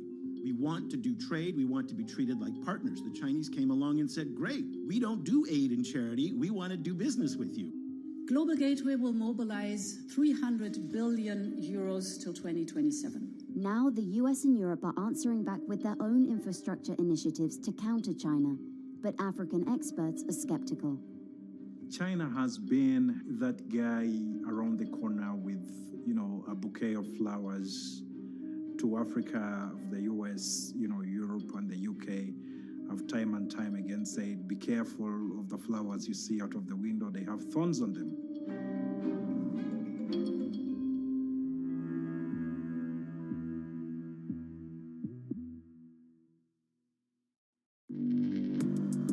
Access the financial world on demand. Hear from leading economists, policymakers, and industry experts. Be live and on-demand webinars, only from Bloomberg. Start exploring to see what's moving the markets. Visit Bloomberg.com/webinars. Everything you need to get set for the start of U.S. trading. Bloomberg The Open with Jonathan Farrow. Drilling down on the numbers and preparing you as only Bloomberg can. Weekdays on Bloomberg. However you get your news. This is Bloomberg Daybreak with Lee. On Bloomberg Radio. Welcome to Daybreak Australia. This is Bloomberg Technology. This is Bloomberg Green. On TV, radio, and the web, this is Bloomberg.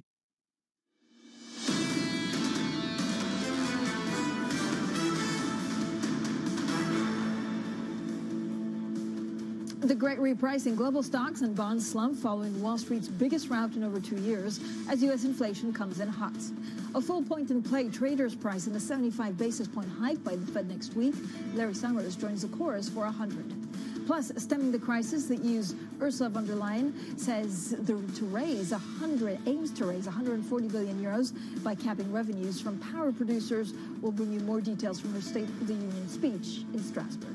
Well, good morning, everyone, and welcome to Bloomberg Surveillance Early Edition. I'm Francine Lacqua here in London. So that hotter-than-expected U.S. inflation reading that triggered the stock rout has swaps markets certain that the Fed will hike by 75 basis points next week, with some wagers appearing for a full-point move. Well, Bloomberg TV guests weighed on the latest U.S. CPI data. The core print for today was not fantastic. I think markets overreacting to this. Inflation is slowing down. The cooling trend is there. But not at the pace that the Fed is comfortable with. The Fed isn't going to blink. The Fed will now have more of reason to go 75 basis points next week, and I think that's what they'll do. That number is going up, of course, with the November expectations rising as well. Maybe 50 basis points. 75 is certainly going to be on the table there in November. There clearly isn't going to be a pivot anytime soon. The market's continuing to predict that pretty quickly the Fed does a pivot and starts to cut in the second half of next year. I think that needs to come off the table. If today's data is any indication, they would probably hurry it up. It puts the Fed into overdrive. And if they're in overdrive, sooner or later they're going to make a policy mistake. Now we're joined by Diana Moa, as Chief Investment Officer at Kirkswald Asset Management, and Marcus Ashworth from Bloomberg Opinion. So thank you both for joining us. Diana, great to have you in the studio here in London. Talk to me a little bit about what we lived through yesterday. It was a market reaction overdone. The market reaction was not overdone. I'd say the market had been premature in pricing in peak inflation in the U.S., and so we had to see some of that getting priced out. When you look at the price action in the 4 trading sessions leading up to the data yesterday, you could clearly see that markets were really discounting a high print. Equities had been very well supported. You'd seen the dollar getting sold. I'd say the only part was maybe the back end of the U.S. curve wasn't rallying as much as everything else, but markets were generally not positioned for that. And I think what we saw yesterday was an unwinding of some of that peak inflation optimism, which was highly warranted. Yeah, so Marcus, what's your take on this? Is this, again, the market being badly positioned, or us living through, a bigger recession than expected? I think Diana's got it right there. I mean, in some senses, the market had definitely, they just so wanted the Fed to pivot, but the Jackson Hole speech clearly was prescient. But I think the problem for both front office, the same in the UK as US, it's the strength and of the labor market and wages. And that's why we're starting to see a shift away from the supply side problems, which started off with this big boost in inflation. And we're really shifting now to sticky core, demand-driven. The central banks can control that, but by hiking interest rates and tightening financial conditions. And I think the Fed is going to go mad for it. It will break something at some point. It's probably going to the rest of the world, because if this was an out for the US, it was a double out for the rest of the world. Look at the yen, look at what's happening in Europe and also the UK. It's strong dollar is not good at all for the rest of the world, I'm afraid. So, Diana, what does it tell us, first of all, about, the Fed's resolve to break inflation's back? Are we going to see it in full force with 100 basis points? We should expect the Fed to actually act with resolve. The only problem is, I think, markets are not fully pricing in 100 basis points. However, the Fed is really stuck now, because if they hike less than what's priced in, which is impossible for them to do, because we're pricing in a 30% chance of 100, you'll see an easing of financial conditions, which is counter to what they're trying to achieve. So basically, the Fed should hike 100, but it's highly unlikely they'll walk into that if the market's not pricing that. And then they'll get stuck in this vicious cycle of trying to tighten financial conditions, but every time they hike less than expectations or only meet expectations, financial conditions will ease. But Diana, are you expecting them, actually, markets to reprice that? One of the things we're also watching out for is, of course, the 3-month 10-year UST spread. I mean, if you look at what we're seeing right now, that spread that wide is basically only 21 basis points. The average long-term spread is approximately 165. I mean, what we're living through is historic. It is indeed historic, but then it's also quite fascinating to see that typically you see this sort of policymakers being behind the curve in emerging economies. It's been concerning to us for a long time that the G3 economists seem to be behind the curve, unresponsive to inflationary measures that are becoming much more stickier and much more broad-based. The Fed undoubtedly has made its work harder by not starting the hiking cycle aggressively. Ultimately, what they'll end up having to do is to tighten more than they would have had to if they'd have actually started on a strong foot. Because right now, what's happening is a lack of credibility, and markets are driving the Fed to actually get where they need to, which is not really what you want to see from a policymaking standpoint. But Marcus, is this also central banks just saying, actually, it's very difficult for us to deal with any kind of supply side shock? It is, but I mean, I think Diana's spot on again here. I mean, the Fed and the rest of the central banks were completely asleep at the wheel. Not only their fault, governments overstimulated on the fiscal side, but far too much stimulus was rammed in and left in for far, far too long. So now they're panicking and they're trying to get ahead of or catch up. And unfortunately, I think if you do look forward in some of the indicators in the US economy, you can see the signs of recession. But until they see this labour market weakening, I don't think they feel they can back away. So they probably will have to do, when 75 is nailed on, they may well have to do 100. If the market continues to price that in, I think as Diana's saying, they're going to be led by the nose, and that's something where they cannot give. They've tried, the market several times to push the Fed on this, and the Fed is having to bite back. And the only way they can realistically do that is by overhiking, and they will break something. As I said, it's more likely to be the rest of the world before the US economy, which is still super strong. So how broken, Marcus, are you expecting the rest of the world to be? I mean, are we looking actually, across the board or at a stagflationary environment? We are, unfortunately. I mean, it looks horrific. I mean, you look at the yen, you look at a raft of emerging market stuff. The pain is clearly coming through into Europe and into the UK as well. And that's something, this strong dollar. Just have to look at the Bank of America survey. Under global equities, underweight is like a record low. Everyone's in the dollar. It's the safe trade, but everyone is literally run to one side of the boat. And until the dynamics change, for the moment, I think the dollar continues to strengthen. And that's because the Fed's hiking so much. It all feeds into itself. All roads lead to the stronger dollar. All roads, but at some point, Diana, is there a catalyst for the dollar to stop it, being stronger? Diana first, and then we'll go to Marcus, who's dying to weigh in. Yeah, I think that's certainly the discussion of the day. The fundamentals support a stronger dollar. Whether it's the growth aspect that Marcus has hinted at, that the US actually is holding up relatively well compared to the rest of the world, whether it's a more aggressive monetary policy stand where the interest rate differential is going to continue being supportive for the dollar, whether it's in some of the investments that we're seeing shifting away from the rest of the world with this early deglobalization and moving back into the US, the onshoring of industry, the flows are certainly very supportive of the dollar. Now, what can change this? Concerted intervention, but we're not seeing that yet. That might be something that changes it, but with the fundamental backdrop that we have, it's really hard to argue against a strong dollar here. Marcus, full points actually for your facial expressions. You have like Italian ancestors. I know you do. Clearly, it's a worry, and I think at the moment everything bad news is buy the dollar. Anything good news, the US economy is stronger than anything else, buy the dollar. And who's hiking the most? The Fed, buy the dollar. So at some point that will change, and it'll be an almighty change around, but it's not happening yet. Every time the market tries to have a go at it, it fails. And I think that, again, we're going to have another difficult month or two. Diana, how difficult, or how do you actually look at bottom for markets? I don't know whether there's a sign. Every day I read John Arthur's piece and, of course, Marcus's pieces because they have some great, intricate kind of data points they're looking at. I don't think it's technically driven at this point in time. I think it's actually the point where markets get some conviction that policymakers are back in the driving seat and markets are pricing in the proper terminal rate for policy rates. Because as long as we keep getting this volatility in things like US CPI, as long as the US economy continues to overshoot the rest of the world, it's going to be very hard for this vol regime to continue or to normalize. And ultimately, let's not forget, we're going into QT, right? Quantitative tightening is going to reduce liquidity, and that introduces even more volatility. You have all sorts of things happening with bank balance sheets into year end, and from a regulatory perspective, which is also, again, an additional withdrawal of liquidity. So for me, it's hard right now to try and call the bottom. Okay, what a wonderful conversation. Thank you both for joining us. Diana Moa there, Chief Investment Officer at Kirkswald Asset Management, and Marcus Ashworth from Bloomberg Opinion. Now, coming up, Exclusive Networks raises its outlook for the year, but the French cybersecurity company continues to trade below its IPO price. So we're joined by the Chief Executive, Jesper Trolle. That's coming up next, and this is Bloomberg.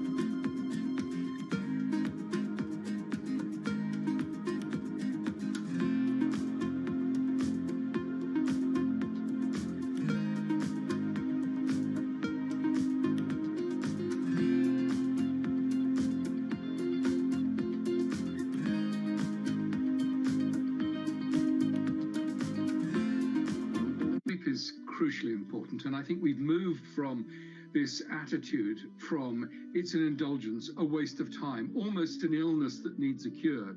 For something as universally important to human life as sleep, mysteries surrounding its necessity and utility have only just been recently uncovered. Some of our biggest discoveries were in the 1970s or 1980s, and so it makes it a really exciting field because it seems as though we're uncovering new insights each and every day. Some scientists are going further to find out how sleep and what happens there can be harnessed to further expand our understanding. It's easy to memorize things. That makes you smart if you can spit back a lot of facts. But if you want to be wise, if you really want wisdom, you got to know when and how and why to use that information. And that's what your brain figures out while you're sleeping.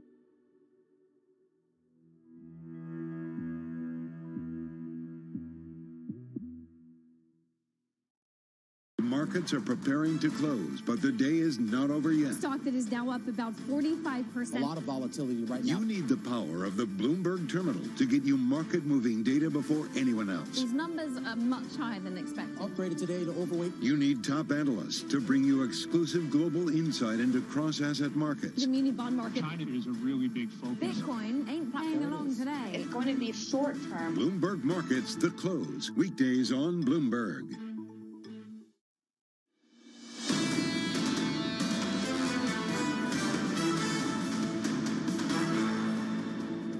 Economics, finance, politics. This is Bloomberg Surveillance Early Edition. I'm Francine Lacqua here in London. Now let's get straight to your Bloomberg Business Flash. Here's Leanne Gerrans. Hi, Leanne. Hi, Francine. Twitter shareholders have approved Elon Musk's proposed $44 billion buyout, paving the way for a trial next month to decide its fate. Musk is trying to ditch the offer he made in April, claiming he was misled about Twitter's user base and spam and bot accounts. The trial is set for mid-October.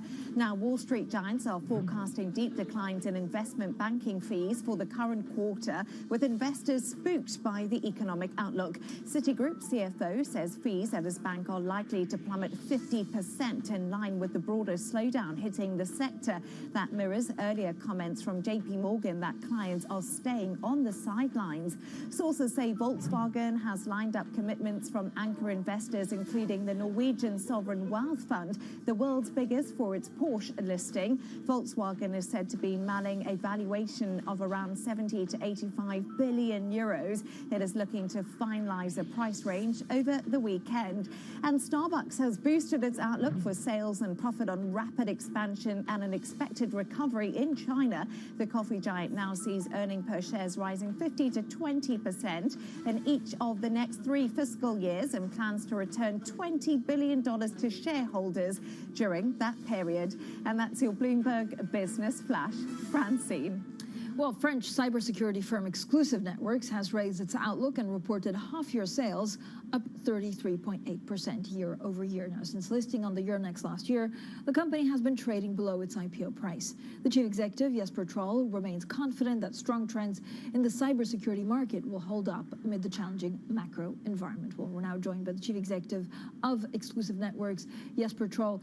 Thank you so much, Mr. Troll, for joining us. First of all, has the war affected your work? Do you see potential in Africa? How has it changed, actually, what you're expecting over the next 4 to 5 years for the company?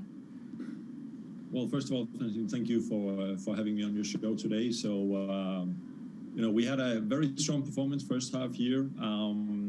Obviously, we operate within an environment that offers a lot of macroeconomic uncertainties, but at the same time also has a built-in high-end awareness about the need from companies and organizations to have adequate cybersecurity infrastructures in place. And some of the factors driving that is not only how companies are leveraging the underlying technology, cloud technologies, etc.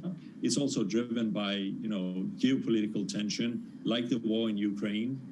So it certainly has an impact on the underlying sort of macroeconomic or the tailwinds in the cybersecurity market. Jesper, so what can you tell us, first of all, about how the types of cyber attacks are evolving and changing? Yeah, it's you know, there is a new threat vector arising, which is driven by organizations' move to public cloud infrastructures. There is still a lot of security work needed to secure the access to that. Secondly, we still see a very rapid increase in ransomware attacks. You know, it's only last week I saw that a large school district in the U.S. was impacted by ransomware. And ransomware still is the most prevalent sort of way of hackers to attempt to get access and gain economic value of this transaction. Strategically, what's next?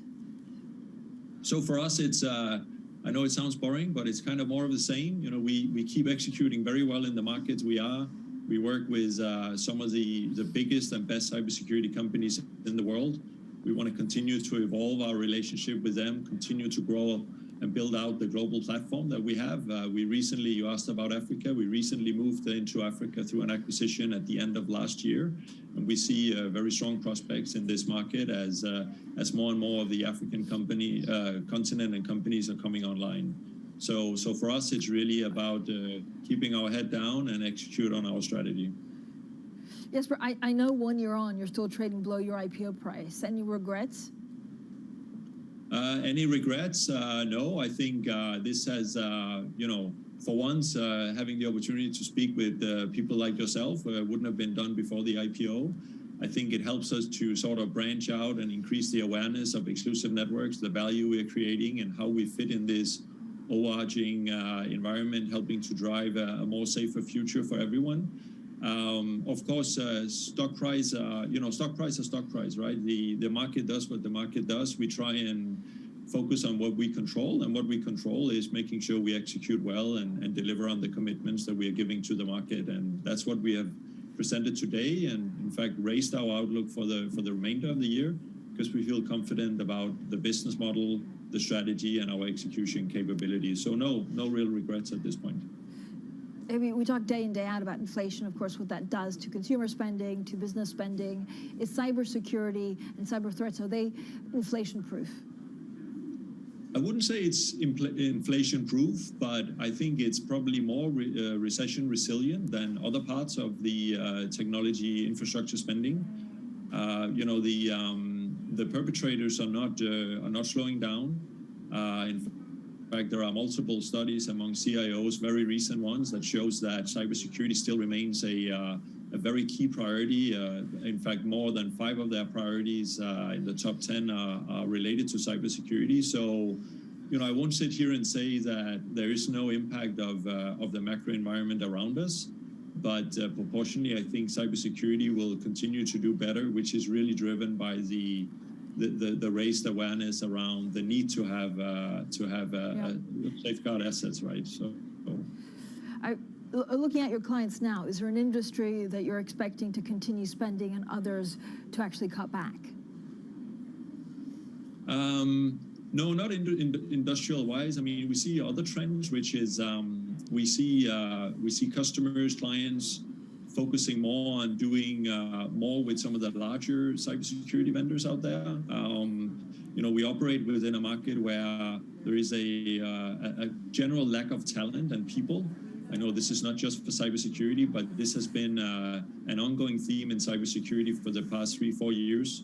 So, not having adequate people and skills in an organization is also increasing the likelihood of having a breach. So one of the ways companies are sort of trying to anticipate this is to work more with fewer vendors that can offer more holistic and broader solutions that cut across some of the different cybersecurity segments. So that's certainly a trend we see. But sector-wise, industrial-wise, I would say it's kind of very similar across both big companies, small companies, financials, industrials, etc. Great, thanks so much. Jesper Troll there, Chief Executive of Exclusive Networks. Now, coming up, we'll also take a look at the markets after hotter than expected inflation in the U.S. triggered this global sell-off. So we'll have plenty more on fixed income, dollar, and of course stocks. That's next. This is Bloomberg.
Companies now, they're getting hundreds, maybe even thousands of applications. So software has come in to automate the process.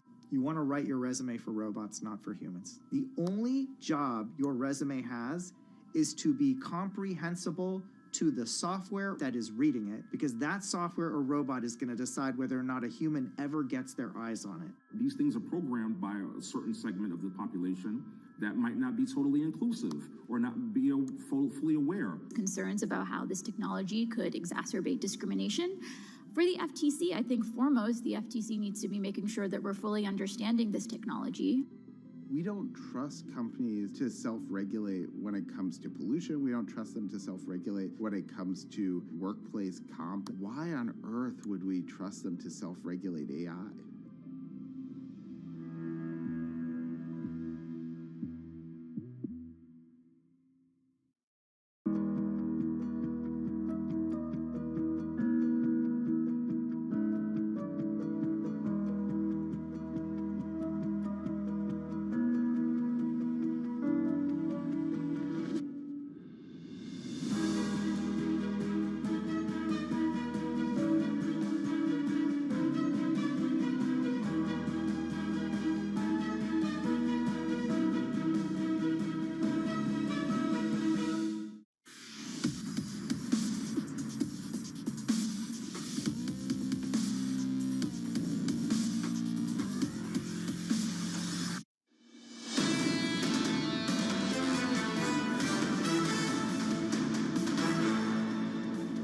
Fed has a game plan. Their game plan is to make sure that the interest rate is higher than inflation. That's the way they believe the way to kill inflation. So you have 8% CPI, that means you have to have 9% interest rates. So we're going to see higher and higher rates if these CPI numbers keep on coming this way. Well, that was Mark Mobius, Mobius Capital co-founder, talking about the Fed earlier this morning. His call was interest rates at 9%. So yesterday's U.S. inflation print came in hotter than expected. By now we all know it, and that throws global equities into what seemed like a tailspin, with major Fed rating hike now looking like near certainty. Let's get more of that market narrative with Danny Berger. Danny, 75 or 100, that is the question today. Yeah, I mean, look, we've got a 1 in 3 odds right now of this market pricing 100 basis points. It was certainly a rethink for the September hike. We were below 70 basis points on what this market was betting because we had formed this narrative perhaps inflation had peaked out. You saw the dollar start to weaken. You saw risk assets starting to rally. We had to undo much of that over last night and into this morning. And it's not just the September hike that's at 75 basis points and above. It's also a terminal rate that is now above 4% as well. Of course, Mark Mobius there thinking it should be closer to 9%. It's something that Larry Summers has talked about as well. 4% isn't enough to get inflation down to 2%, especially given that rents in the CPI number were as sticky as they were as high as they were the most since 1990. So what does this mean for investments? It goes from, Francine, just thinking about persistently high inflation to what that means for corporations, what it means for margins, and what it means for those companies where you have to discount future cash flow growth. That resulted yesterday, Francine, every single stock in the NASDAQ 100 sold off yesterday. Not a single one rallied. It fell 5%. The composite also fell 5% for the first time this year. And we didn't see it fall at all 5% last year. This is something that just doesn't happen, Francine, during bull markets. Yeah, what can you tell us about Japan? Well, look, it's something, it's a global bond market. It moved Japan yields up. Traders really testing the upper bound, which is 0.25%. We are above that at the moment. So more noise coming from Japan about verbal intervention in a Nikkei report that they're putting in the first preliminary steps to do more than just verbal intervention, Francine. Danny, thanks so much. Danny Berger, very strong, as always, on all of the market moves. Bloomberg Surveillance Early Edition continues in the next hour. Matt Miller's back, K-Lines in New York with Ann Edwards here in London, and this is Bloomberg.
What about cryptocurrencies? Are you a believer in cryptocurrencies? No, I'm not a believer in cryptocurrencies. And I would say that cryptocurrencies are a bubble. And I would describe cryptocurrencies as a limited supply of nothing. So to the extent there's more demand than the limited supply, the price would go up. But to the extent the demand falls, then the price would go down. There's no intrinsic value to any of the cryptocurrencies, except that there's a limited amount. Well, based on what you've just said, why would you not put a big short of some type on cryptocurrencies? Or maybe you have, but do you think that's a good short? Well, you know, when we look for these subprime, the reason why we shorted the subprime in size because it was asymmetrical. You're shorting a bond at par that has a limited duration that trades at a 1% spread of treasury, so you can't lose more than the spread in the duration. Yet if it defaults, you can make the par amount.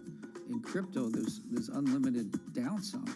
So even though I could be right over the long term, in the short term, as the case of Bitcoin, you know, went from 5,000 to 45,000, you know, I would be wiped out on the short side. So it's just too volatile to short.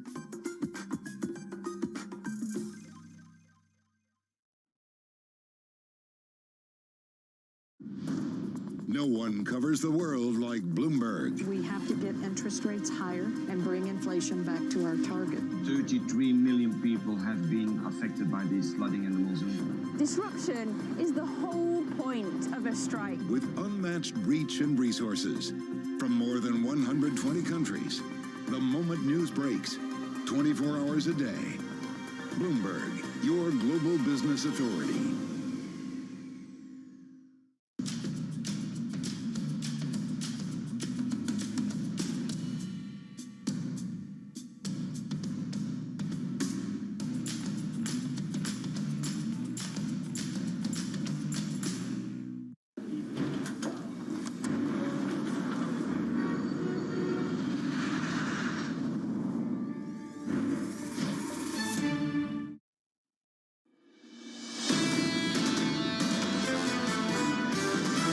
We've seen is this sort of gyration, particularly led by uncertainties. We still don't see the scope for a deep or prolonged recessionary environment here in the U.S. I think way too early for the Fed to declare victory on this. The Fed is probably going to overdo it. If there's any doubt at all about 75, they're definitely going 75. This is Bloomberg Surveillance, Early Edition, with Anna Edwards, Matt Miller, and Kaylee Lines.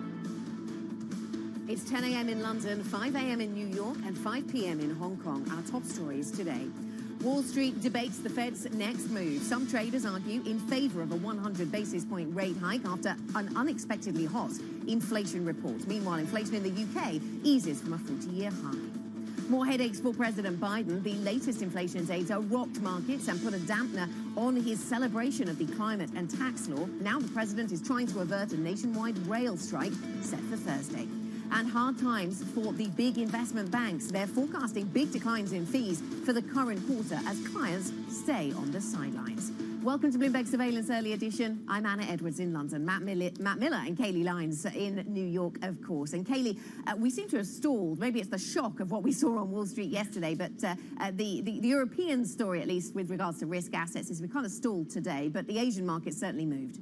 Yeah, because they had to play catch up to those really profound losses we saw in the U.S. yesterday. The worst day for U.S. stocks going all the way back to 2020. It was absolutely brutal. And as a result, it was brutal overnight as well. Really, the best way to capture that is the GMM function on the Bloomberg terminal. And essentially what you will see is a sea of red across the screen. Most of the major equity benchmarks were down 2% or more. You had a sell-off in bonds as well. In places like Singapore, Indonesia, and the Philippines, we saw multiple standard deviation moves with yields moving higher really across the spectrum, and most Asian currencies weaker against the dollar as well. One notable exception, though, the Japanese yen. It was weaker early in the session, actually got very, very close to that very key 145 handle on dollar yen. And then we got a report from Nikkei that the Bank of Japan has begun rate checks, which is essentially just talking to banks involved in FX. It's seen as kind of a precursor to outright FX intervention. So that leading to a stronger Japanese yen on the day. Right now stronger against the dollar by about 0.8%. Right now trading at 143.45, Matt.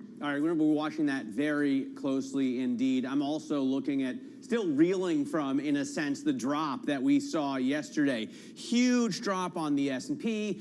You can see here 4.3%. We were off more than 5% on the NASDAQ. And these are the biggest drops that we've seen going back 2 years. So if you use this chart on the Bloomberg, it's 28.75. You can go ahead and put in 2020 there, and you're still not going to see a bigger drop than what we saw yesterday. So absolutely massive as the market maybe finally started to believe that the Fed isn't going to begin to pivot. Take a look at what we got right now in futures. Obviously, after a drop that big, it feels like there's nowhere you can go but up, right? So futures are higher, but of course, that's not true. There isn't nowhere you can go but up. So be careful in just about, wait, what is it, 4 hours? 4 hours? 4.5. 4.5 hours until the U.S. Open. Yields right now rising a little bit as investors let go of some of the debt that they bought up yesterday. They piled in to the 10-year, and that's why we have a yield still relatively high, right? 343.5 is the level we're looking at right now. 350 is the peak for this cycle, if you will. So we got real close to that, and we could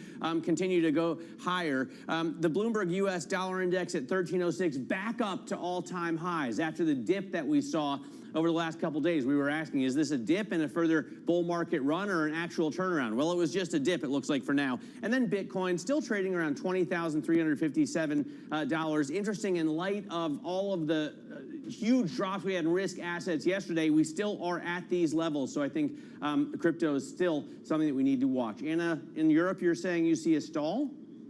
Yeah, something of a stall here for European assets. In limbo, the CAC Caron representing that nicely in the middle of the map here for Europe. Something that's not helping the mood. Euro area July industrial production. So just 1 month of data, but it is industrial production and the industrial side of the European economy so in focus because of the energy demands. Well, that number has fallen by 2.4% year on year. That is worse than had been estimated. So there, another data print that looks worse than anticipated. The European equity market stalling. We've seen some outperformance coming through in Spain. More on that in a moment. But retail stocks actually doing quite well. Utilities, though, on the other hand, doing worse. A lot of talk about Uniper in Germany and whether we could see nationalisation talks ongoing there, apparently. A little bit of a fight back in the euro, but maybe that's more of a stall, actually, just up 1/8% or so. But that does not certainly do away with the big drop in the euro that we saw yesterday as a result of that US CPI print.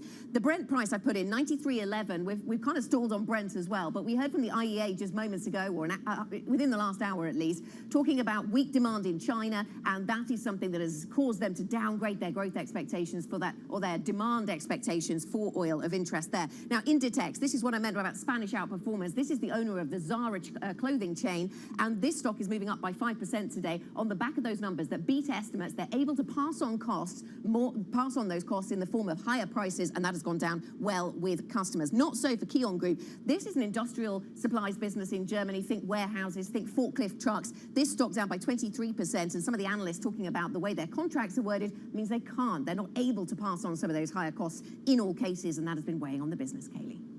All right, and a definitely large plunge for that stock, so one to keep an eye on. As for what else we are keeping an eye on in the day ahead, today we will see the first big ceremonial in London as the Queen's coffin is borne on a gun carriage from Buckingham Palace to Westminster Hall for her lying in state. Then Chinese President Xi Jinping will visit Kazakhstan and Uzbekistan today until Friday. It is hosting the Shanghai Cooperation Organization Summit, which will give Xi a chance to meet Russian President Vladimir Putin.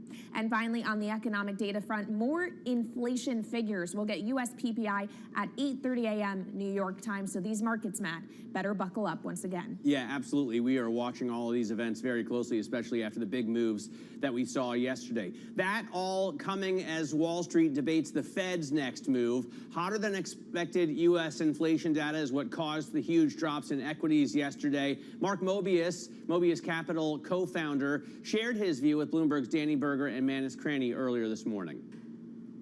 The Fed has a game plan. Their game plan is to make sure that the interest rate is higher than inflation. That's the way they believed the way to kill inflation. So you have 8% CPI, that means you have to have 9% interest rates. So we're going to see higher and higher rates if these CPI numbers keep on coming this way. Bloomberg's Danny Berger is here with us now. She's got the latest on the Fed debate. Is it going to be 100, Danny? Well, look, the market is saying there's a 1 in 3 chance that it is 100. That choir is building, and it's a Fed blackout period, so there's no one to tell them yes or no, so we can run with our imagination. September pricing has 83 basis points. That's what I'm talking about when I say 1 in 3 odds of getting 100 basis points.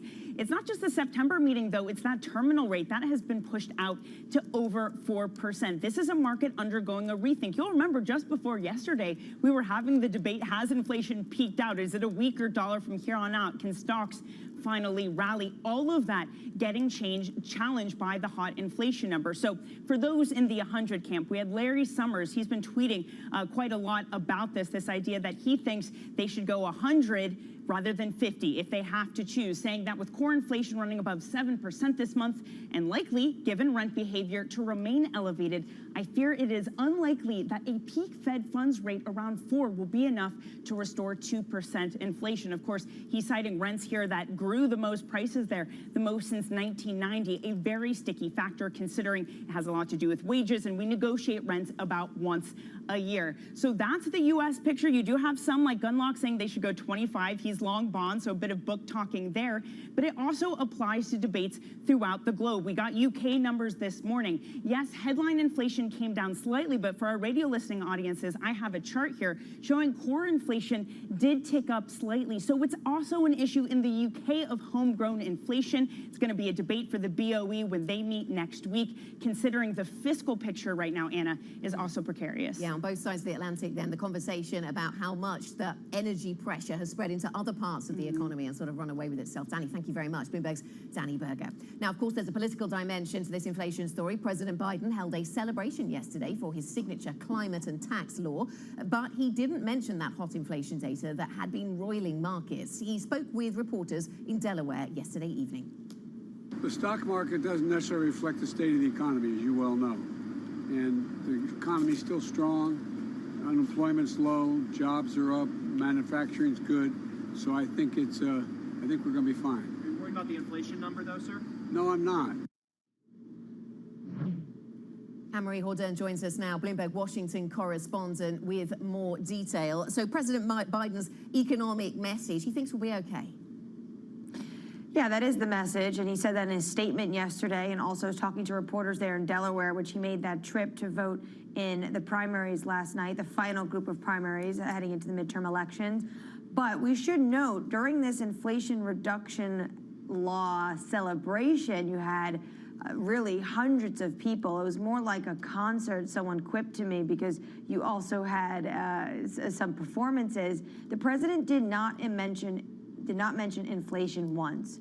Of course, it was a little bit of an awkward timing to be celebrating this massive climate, healthcare, and tax law that they were able to get through Congress, and it's called the Inflation Reduction Act. And the same day, you had inflation coming worse than expected, and he pretty much just completely ignored it yesterday. But speaking to reporters, he says he wasn't that concerned. But of course, this has been a persistent problem for this administration, and it still weighs large in the polls as they head into those midterm elections. Right. Well, I mean, the name, I think, was clearly a giant piece of spin, and we recognized that when it came out. Let's talk about the rail strike threat. It is set to halt shipments of U.S. crops, of autos, at a time when we're already reeling from the supply chain problems of the pandemic. What are we likely to see?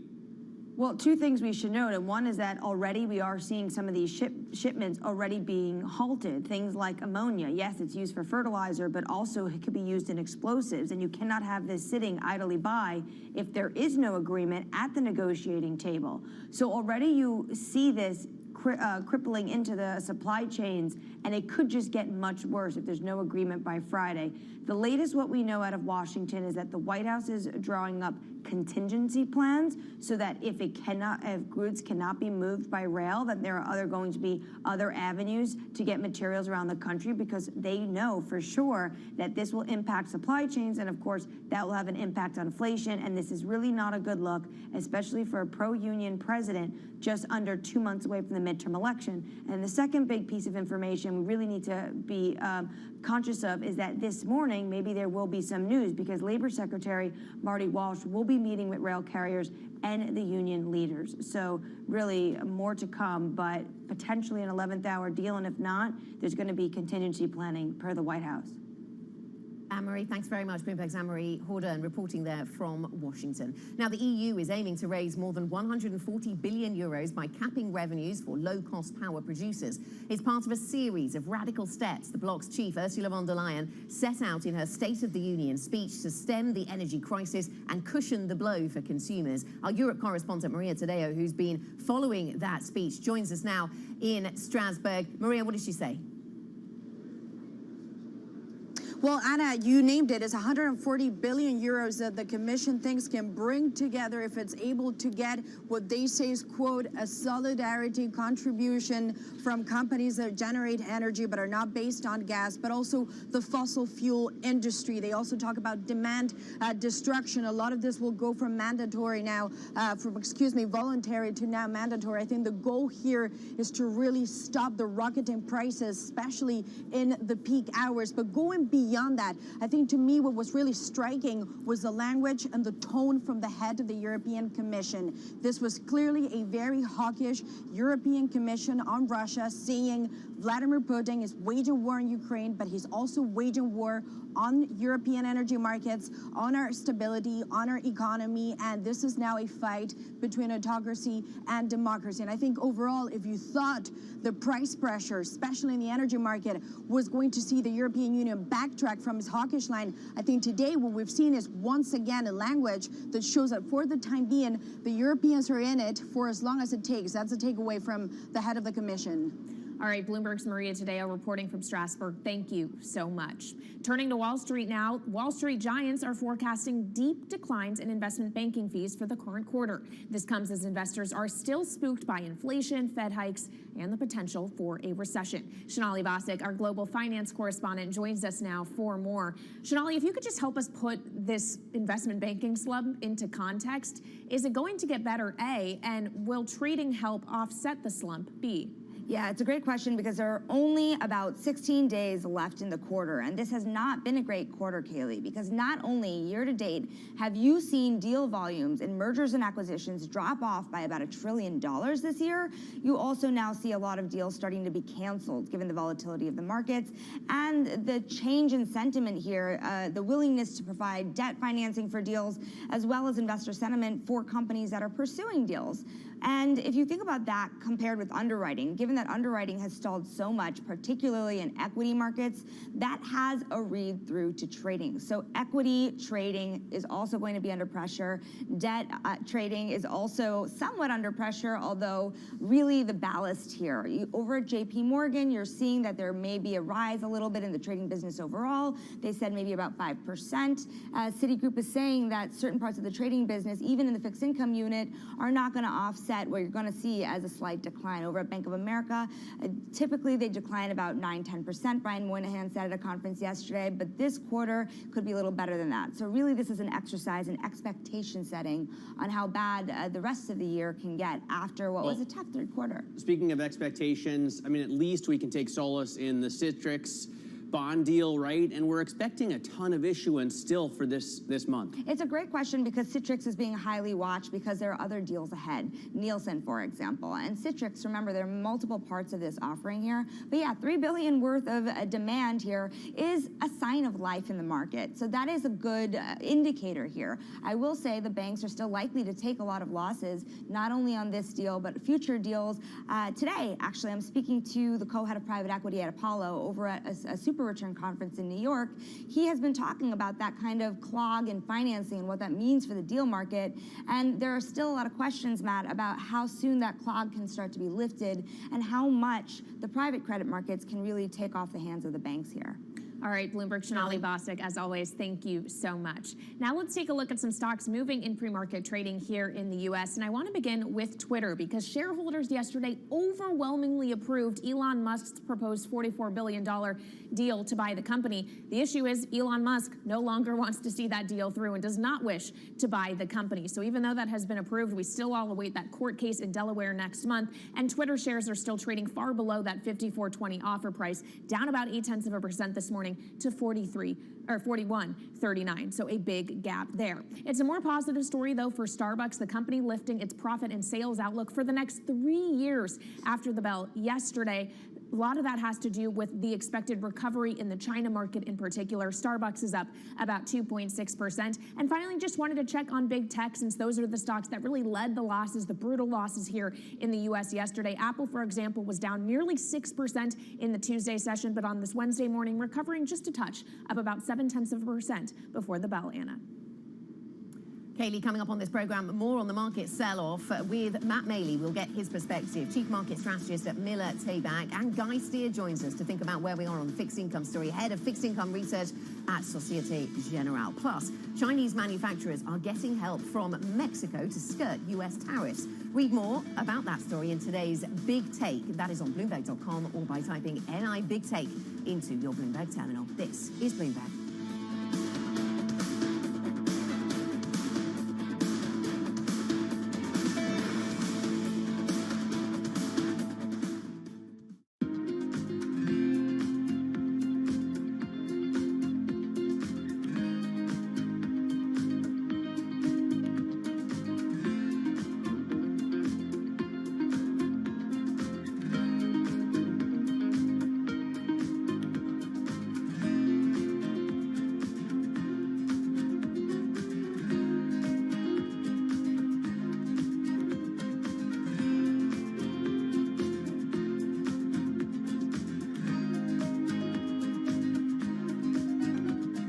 Nutrigenomics and precision nutrition is one of those rare scientific fields that overlaps with the Instagram-friendly wellness industry. There is a lot of interest in this idea of personalized nutrition and especially how accessible it is to the public. You can go on Google and type personalized nutrition or diet and genes, and you will find dozens of different companies that offer this nutrition precision tests. One of those companies is Routine. Routine claims that their personalized tests stemming from sciences like nutrigenomics make their supplements different. But even with the claims from Routine, as well as dozens of other personalized nutrition companies, the science still has a long way to go.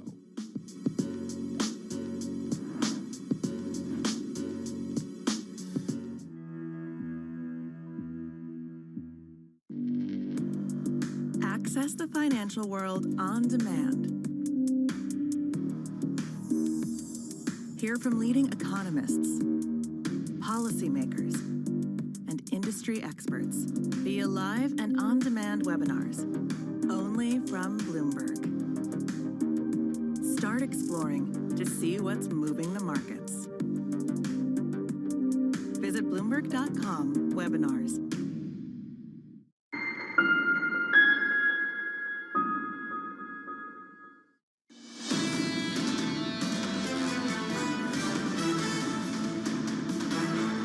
Welcome back to Bloomberg Surveillance Early Edition. I'm Matt Miller, Kaylee Lyons here in New York, Anna Edwards with us out of London. And we are focused on, well, the huge slump in equity markets yesterday here in the U.S. and the reason behind that, expectations of further jumbo Fed hikes. In fact, here I've got a look at live pricing for what the market is expecting. September, we're looking at 84 basis points. Basically, of course, they only go usually in 25-point increments. So that, I guess, is closer to 75 than 100, but 100 is in play. November, you're looking at 67, December, 36, and of course, those can change. Ksenia Galuchko joins us right now, Bloomberg Equities Editor out of London. Ksenia, how much has this impacted equities? Were people really expecting a pivot?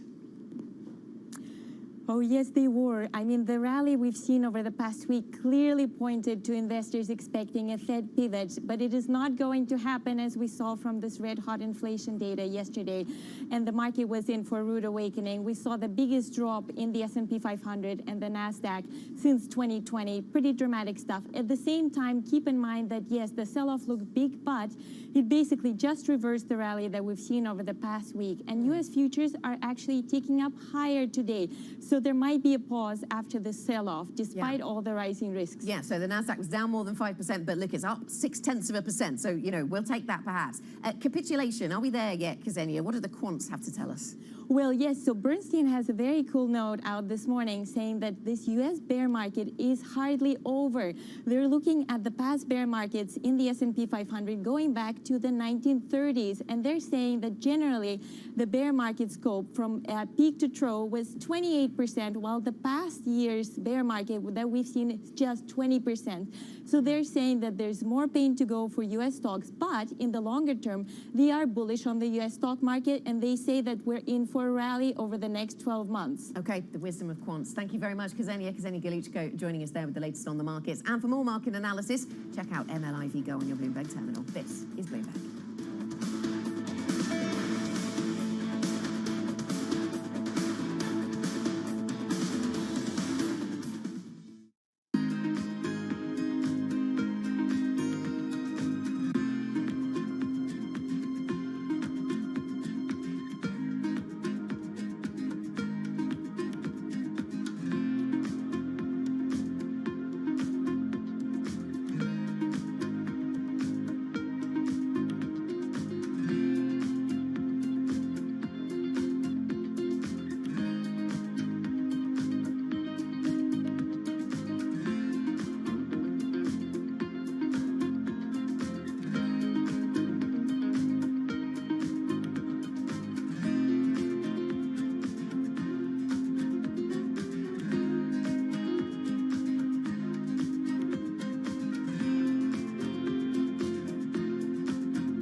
The difference between missed opportunity and actionable intelligence.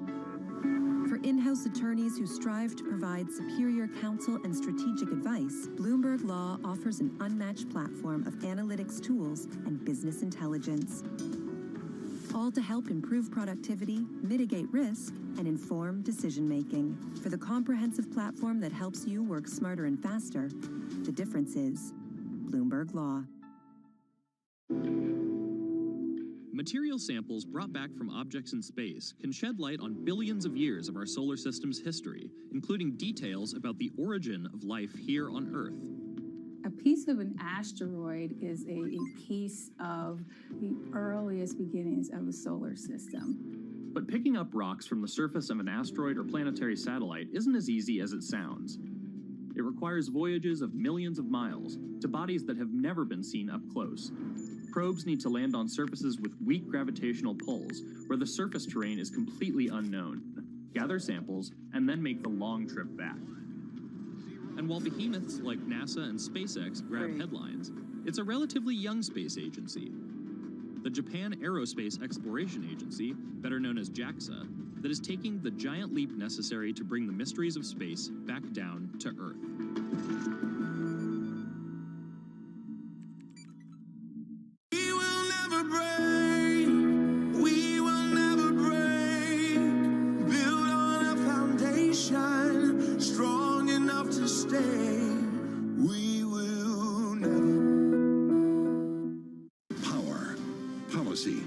Politics. From the White House to the Hill, Bloomberg covers the leaders in legislation. That was really a tectonic shift for this White House. The theory of this bill, as I understand it, is there'll be a multiplier effect. How did Democrats mobilize specifically younger voters? Bringing you the political news you need to know. The president has made it very clear that this is a significant focus.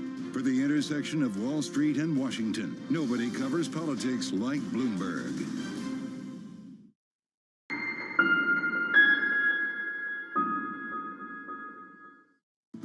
Now keeping you up to date with news from around the world, here's the first word. In South Korea, an arrest warrant has been issued for the founder of Terraform Labs crypto ecosystem. Do Kwon and 5 others are accused of violating capital markets law. Terra imploded in May, sparking a global crypto rout. And Volkswagen has lined up commitments from anchor investors for its Porsche IPO, which could be one of Europe's largest ever. Bloomberg has learned that one of those investors is Norway's sovereign wealth fund. We'll have more on the markets next. This is Bloomberg.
nurturing also can come from men, and it's one of the qualities, I guess, that you found in your mentors that also pushed you up. Do we need even more nurturing post-pandemic? Is the way that we talk with employees going to change? I think talent becomes the single biggest differentiator of a successful entity versus an unsuccessful entity. So you've got to do everything possible to hire, train, retain, put your arms around talent. I mean, you really got to focus on your talent. In the past, it's always been give them money, show them that they have an upward mobility and can make even more money, and that's the only reason people come to work. I think post-pandemic, we are seeing more and more people say, I have to worry about me as a person. I have to worry about my family. I want to worry about my well-being, my mental health.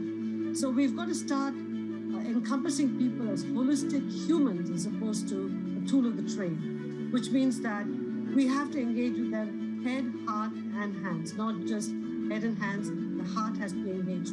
So we have to show more empathy, show that we care, that they're citizens of the community, they're members of the family, and all of those have to come into consideration as we help an executive or an employee be an employee and be a person of the community and the family. The stakes are higher. When you've had your fill of IPOs, ETFs, and CPI, tune into the lineup for some NFL, NBA, and MLB. Did you retire too early? I mean, look at some of these payouts. I absolutely retired too early. For the inside scoop on sports betting, catch the lineup right here on Bloomberg.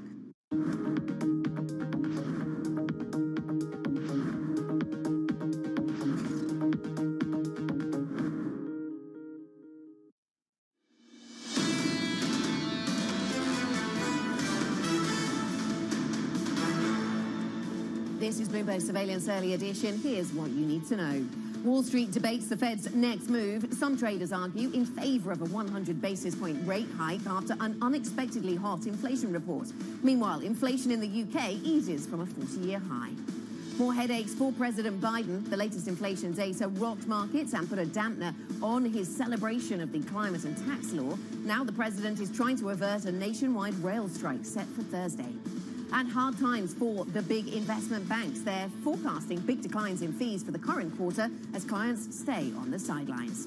I'm Anna Edwards in London with Matt Miller and Kaylee Lines in New York. Matt, European equity markets, they followed the Fed south at the early part of the trading day, but we kind of priced in some of the selling from yesterday. But US futures look more buoyant this morning, and that's helped us turn around a bit. Yeah, we are up in terms of US futures, but after the monster drops that we saw yesterday, you would imagine a little bit of a bounce for this morning. So we were off more than 4% on the S&P yesterday, the biggest drop in 2 years. The NASDAQ was down more than 5%. As a result, not surprising to see a gain on futures of just about 2/3 of 1% right now. The U.S. 10-year yield just rocketed up yesterday, and it's held at those levels. So 343.52 is what we're looking at right now after investors just bounced out of that debt, worried that we would see 75 again, maybe even 100 at the next Fed meeting. Here's the Bloomberg Dollar Index. It's coming off a little bit, but still at 1305. So it soared as well after having come down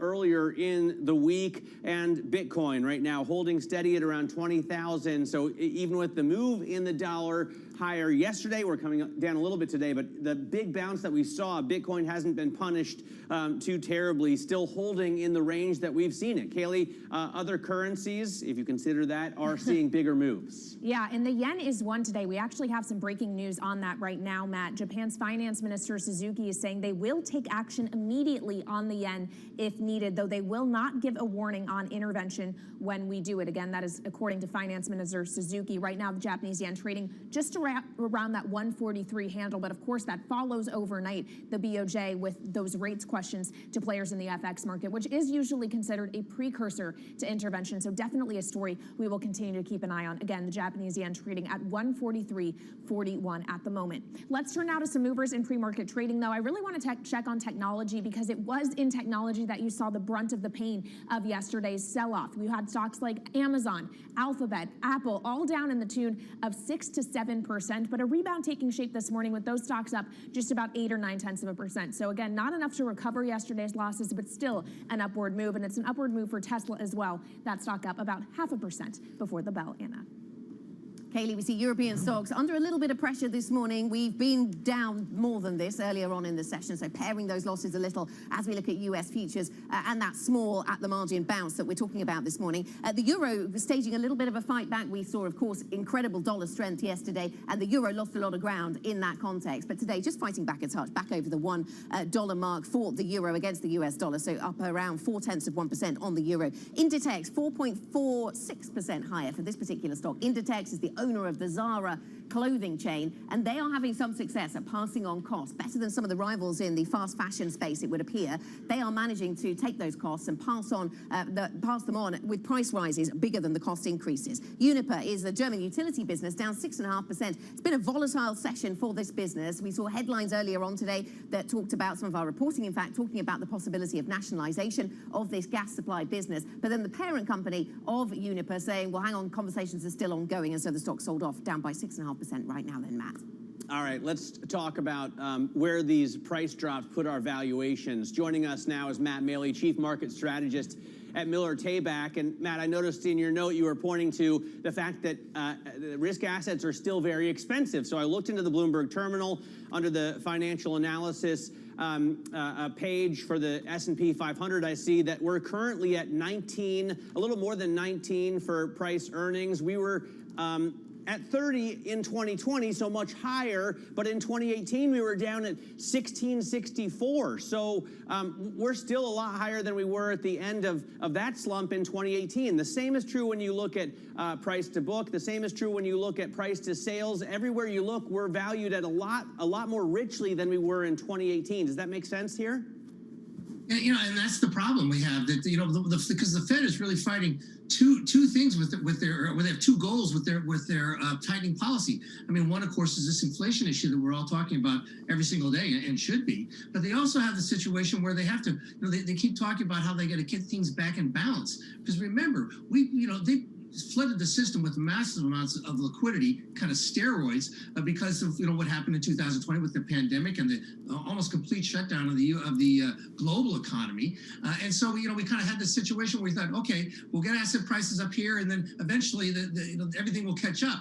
The problem is we kept the asset that liquidity program going too long, and we could never really fully catch up in terms of the underlying economy. So it stayed too expensive, and we need to get it more back into balance. And so it's kind of a two-pronged attack right now.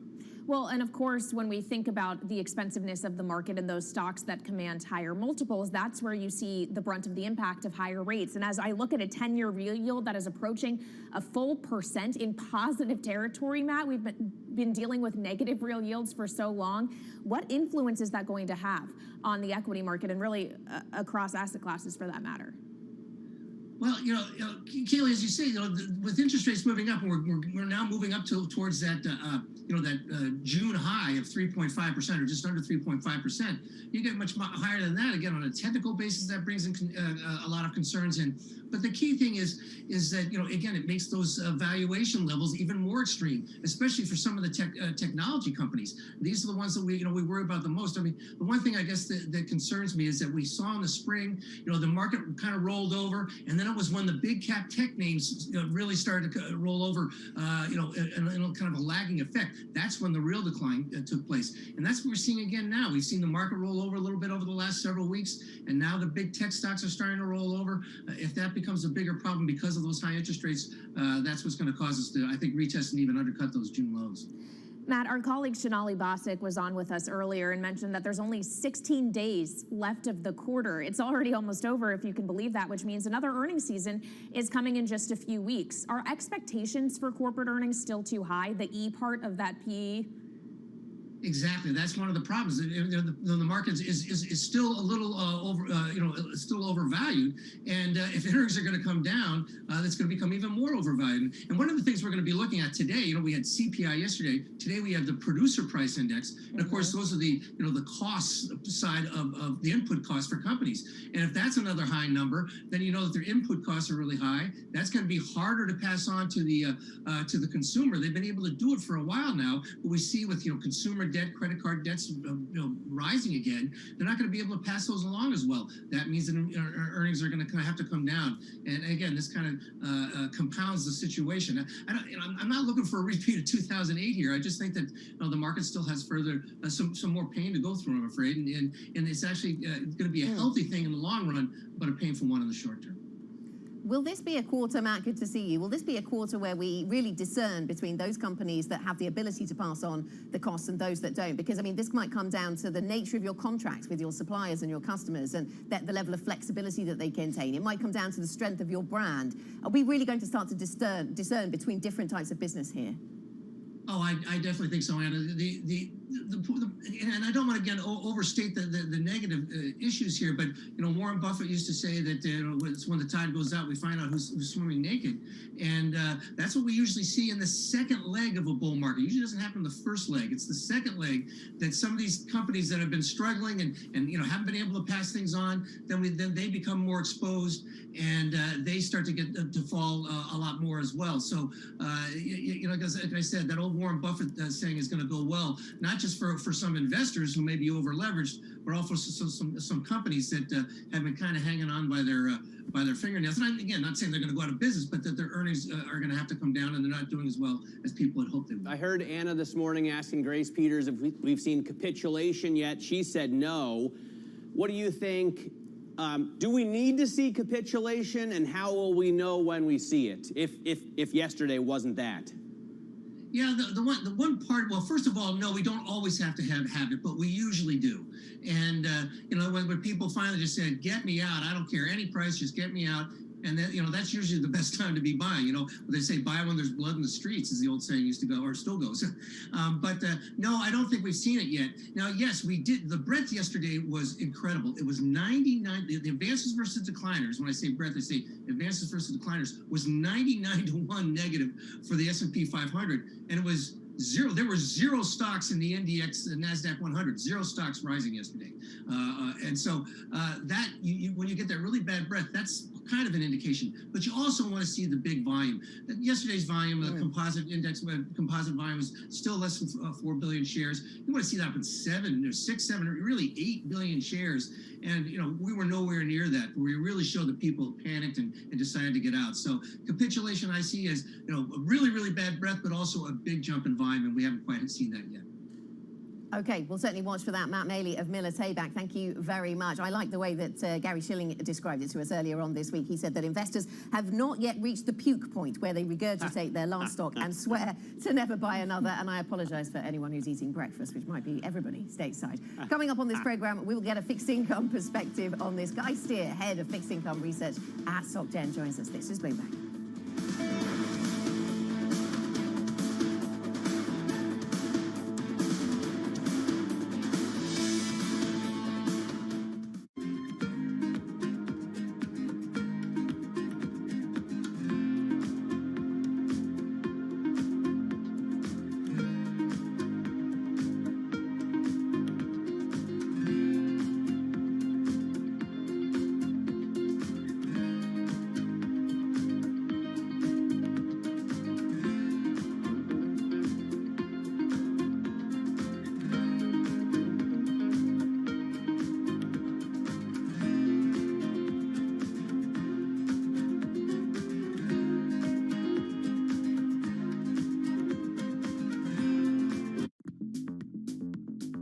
When you think of cutting-edge technology at sea, you might be thinking of stuff like this.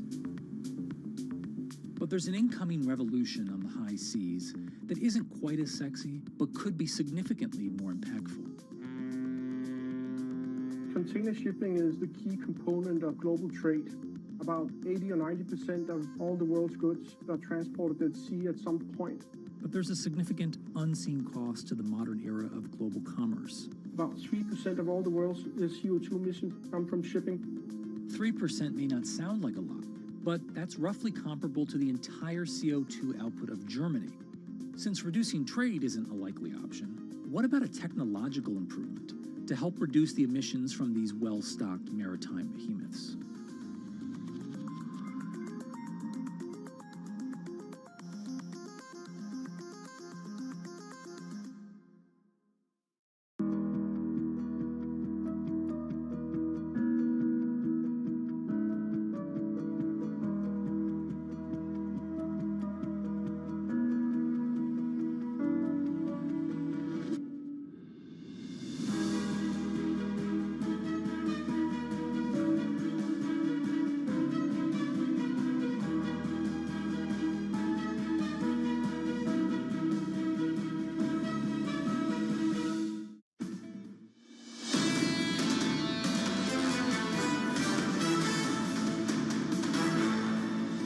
core print for today was not fantastic. I think markets overreacting to this. Inflation is slowing down. The cooling trend is there, but not at the pace that the Fed is comfortable with. The Fed isn't going to blink. The Fed will now have more of reason to go 75 basis points next week, and I think that's what they'll do. That number is going up, of course, with the November expectations rising as well. Maybe 50 basis points. 75 is certainly going to be on the table there in November. There clearly isn't going to be a pivot anytime soon. The market's continuing to predict that pretty quickly the Fed does a pivot and starts to cut in the second half of next year. I think that needs to come off the table. If today's data is any indication, they would probably hurry it up. It puts the Fed into overdrive.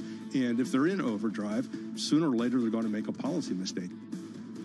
Wall Street debating the Fed's next move following an unexpectedly hot CPI report. Joining us now is Guy Stier, head of fixed income research at SocGen. Guy, yesterday was a pretty remarkable day. Inflation far harder than expected, and you saw a real repricing in the bond market with the two-year yield now more than 300 basis points higher than it was when we started this year. As we look ahead to the Fed's meeting next week, is the move still 75 for you, or what probability would you put around 100?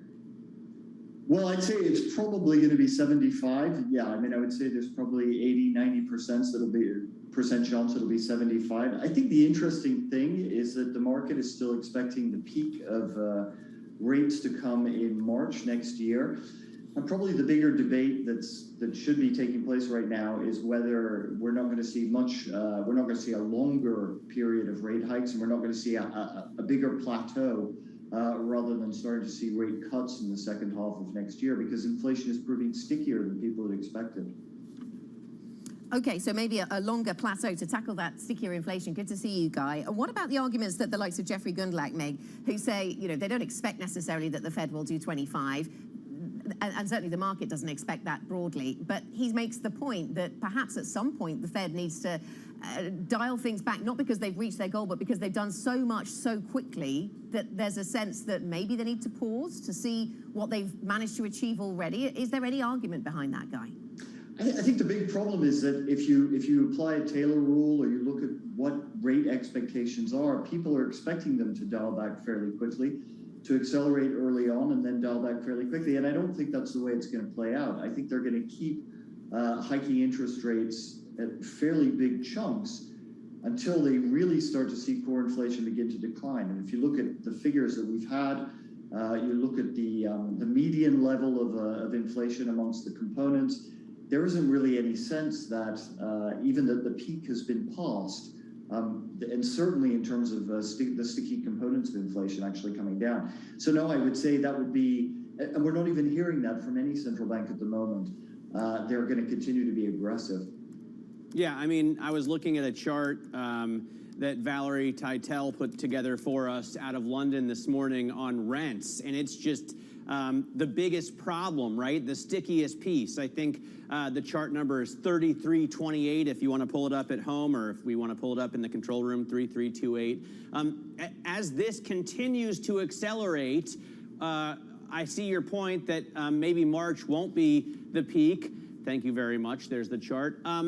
What's your terminal rate expectation? Well, that's a good question. I mean, I think it really depends on what the inflation expectations are. Our economists are talking about now inflation of 4.3% over the course of 2023. Typically, what the Fed has to do is get rates above where inflation is in order to actually start stabilizing it and bringing it down. So the market expectations now of somewhere between 425 and 450, that seems really like the low end of what you could reasonably expect.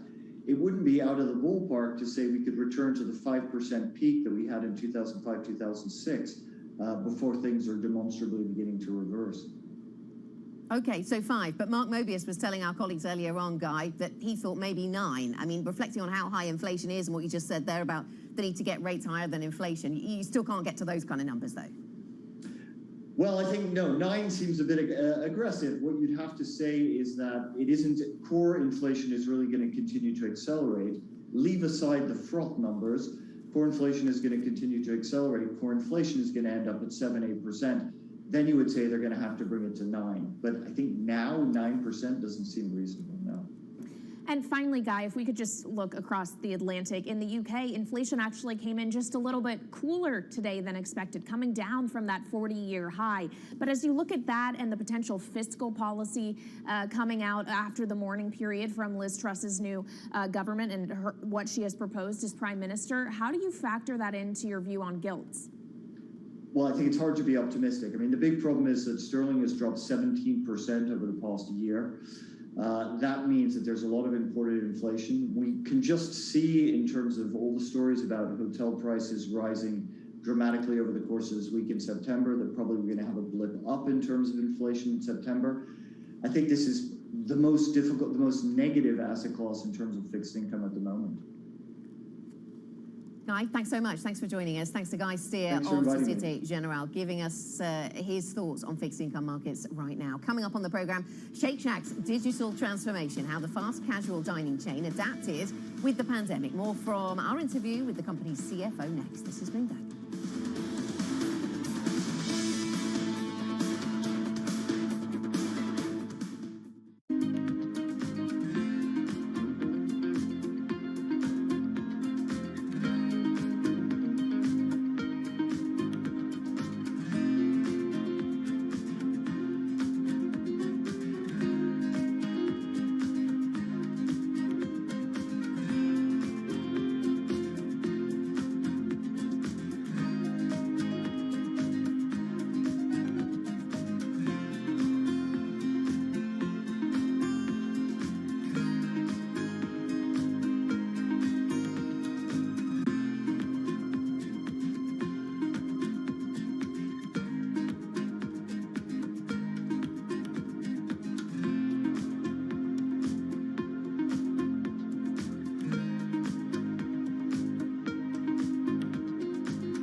Was the brainchild of Apollo CEO Mark Rowan. In January, Apollo closed its $11 billion all-stock merger with Athene Holding. It had already owned 35% of the insurer.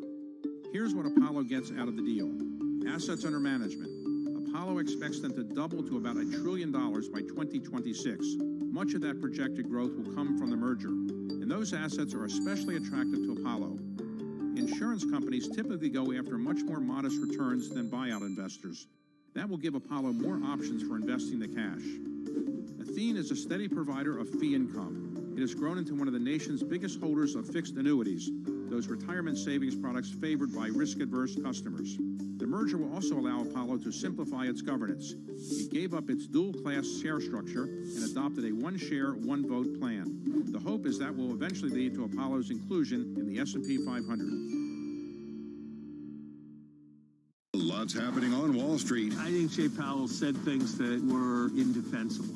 Need to catch up? This is Bloomberg Wall Street Week. I'm David Weston. We've got the information and insights. We think that's the next secular shift. From businesses most influential and instrumental. It's knocking it out of the ballpark. It's a challenging dynamic. This is a level of uncertainty that we haven't had to deal with. Bloomberg Wall Street Week, live Friday with replays all weekend on Bloomberg Television and Radio. This is a market that over the past few weeks has made it clear it wants to go higher. It got a little spooked by the idea that geopolitical tensions are rising.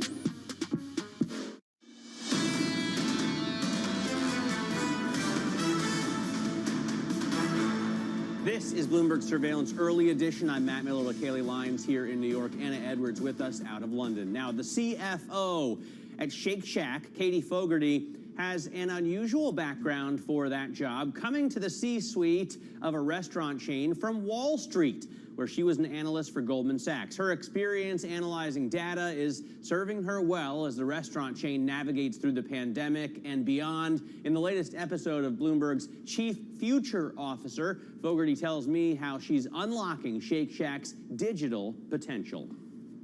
It's amazing to sit here and think that this is a company that had essentially hardly any digital sales prior to the pandemic. And when the pandemic hit, we went full force on digital with the app, web, with third-party delivery. And here we are now with 43% of our sales still coming from digital channels, even as our in-Shack business has doubled. And that doesn't count the kiosks, right? That does not count the kiosk. So what kind of investment was that? Was it a home run? Is that something where you're like, Randy, this paid off big time? Well, it's something that we continue to invest in, and we continue to see opportunities to improve our app, improve that guest experience, improve the ways that we're incentivizing our guests to really lean into our digital channels. If you simply kind of look at what the higher frequency we get from those digital guests, moving more and more of them into the channels and continuing to invest to drive frequency of that base, it's a really good recipe for strong long-term traffic growth. You can watch my full interview with Shake Shack's CFO on Chief Future Officer tonight at 9:30 in New York. And I have to say, I was able to go down to their headquarters in Lower Manhattan and taste some of the burgers that they experiment with.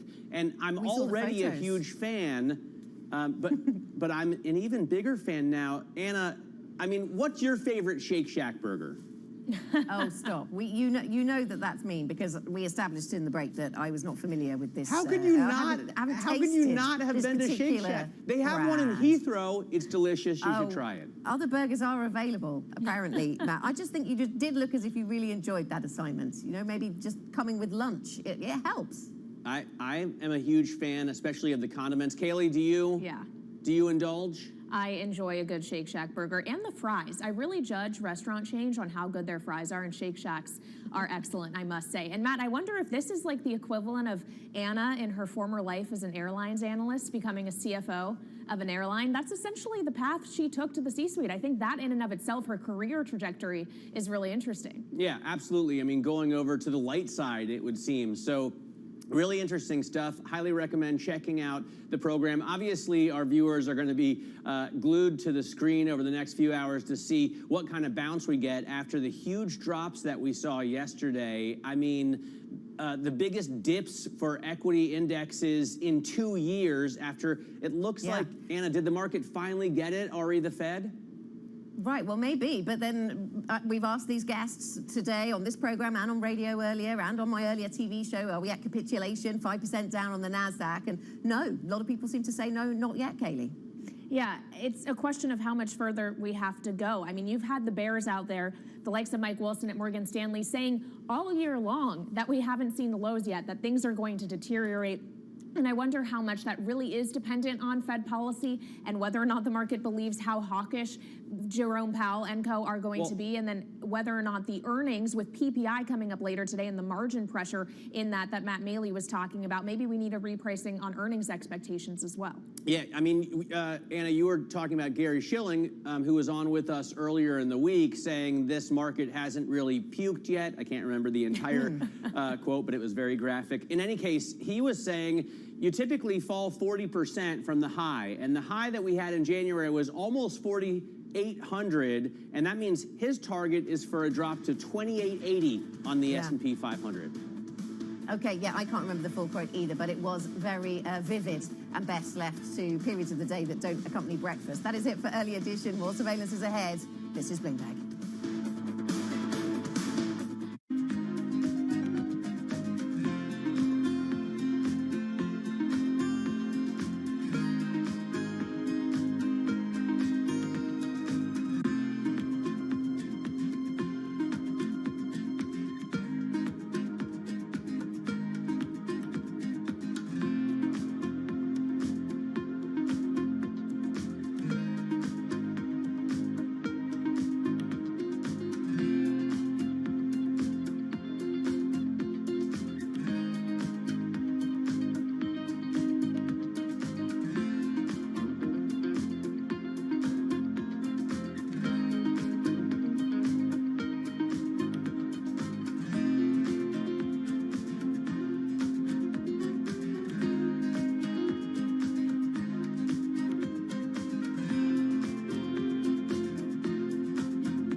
Successful company, but you might not want to run it for the next 10, 15, 20 years.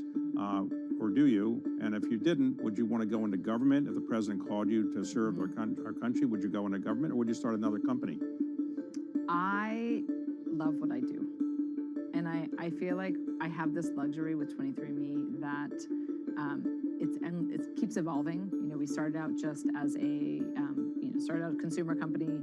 We're thick in research. We got into drug discovery in 2015, and now we're getting to the delivery of care. So I've been really lucky with 23andMe that it's been endlessly interesting. And I'm surrounded by incredibly talented, brilliant individuals where I learn from them. And what I always advise people to do is, like, you should take jobs where you're learning. And if you stop learning in a job, then you should quit. And, like, frankly, when people leave 23andMe, like I say, if you're not learning anymore, you should move on. So I'm 100% committed to 23andMe. That said, my other passion is other direct-to-consumer. Like, I want to build out a true consumer-empowered healthcare world, like one that is outside of the existing system. And there's no greater force than government.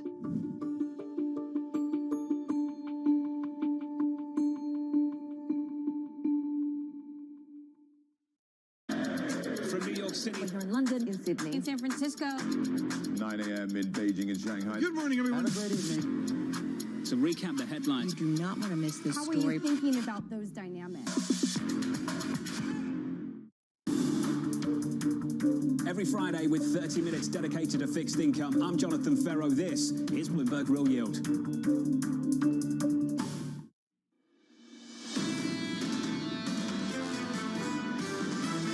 There are several pockets of this country that are still suffering from elevated inflation. We know the Fed is going to slow it. The Fed has to slow it. We just have to debate how much above 4% they have to go to slow it. It really is 2023 where you look for inflation to come off further. If there's any doubt at all about 75, they're definitely going 75. The Fed is probably going to overdo it.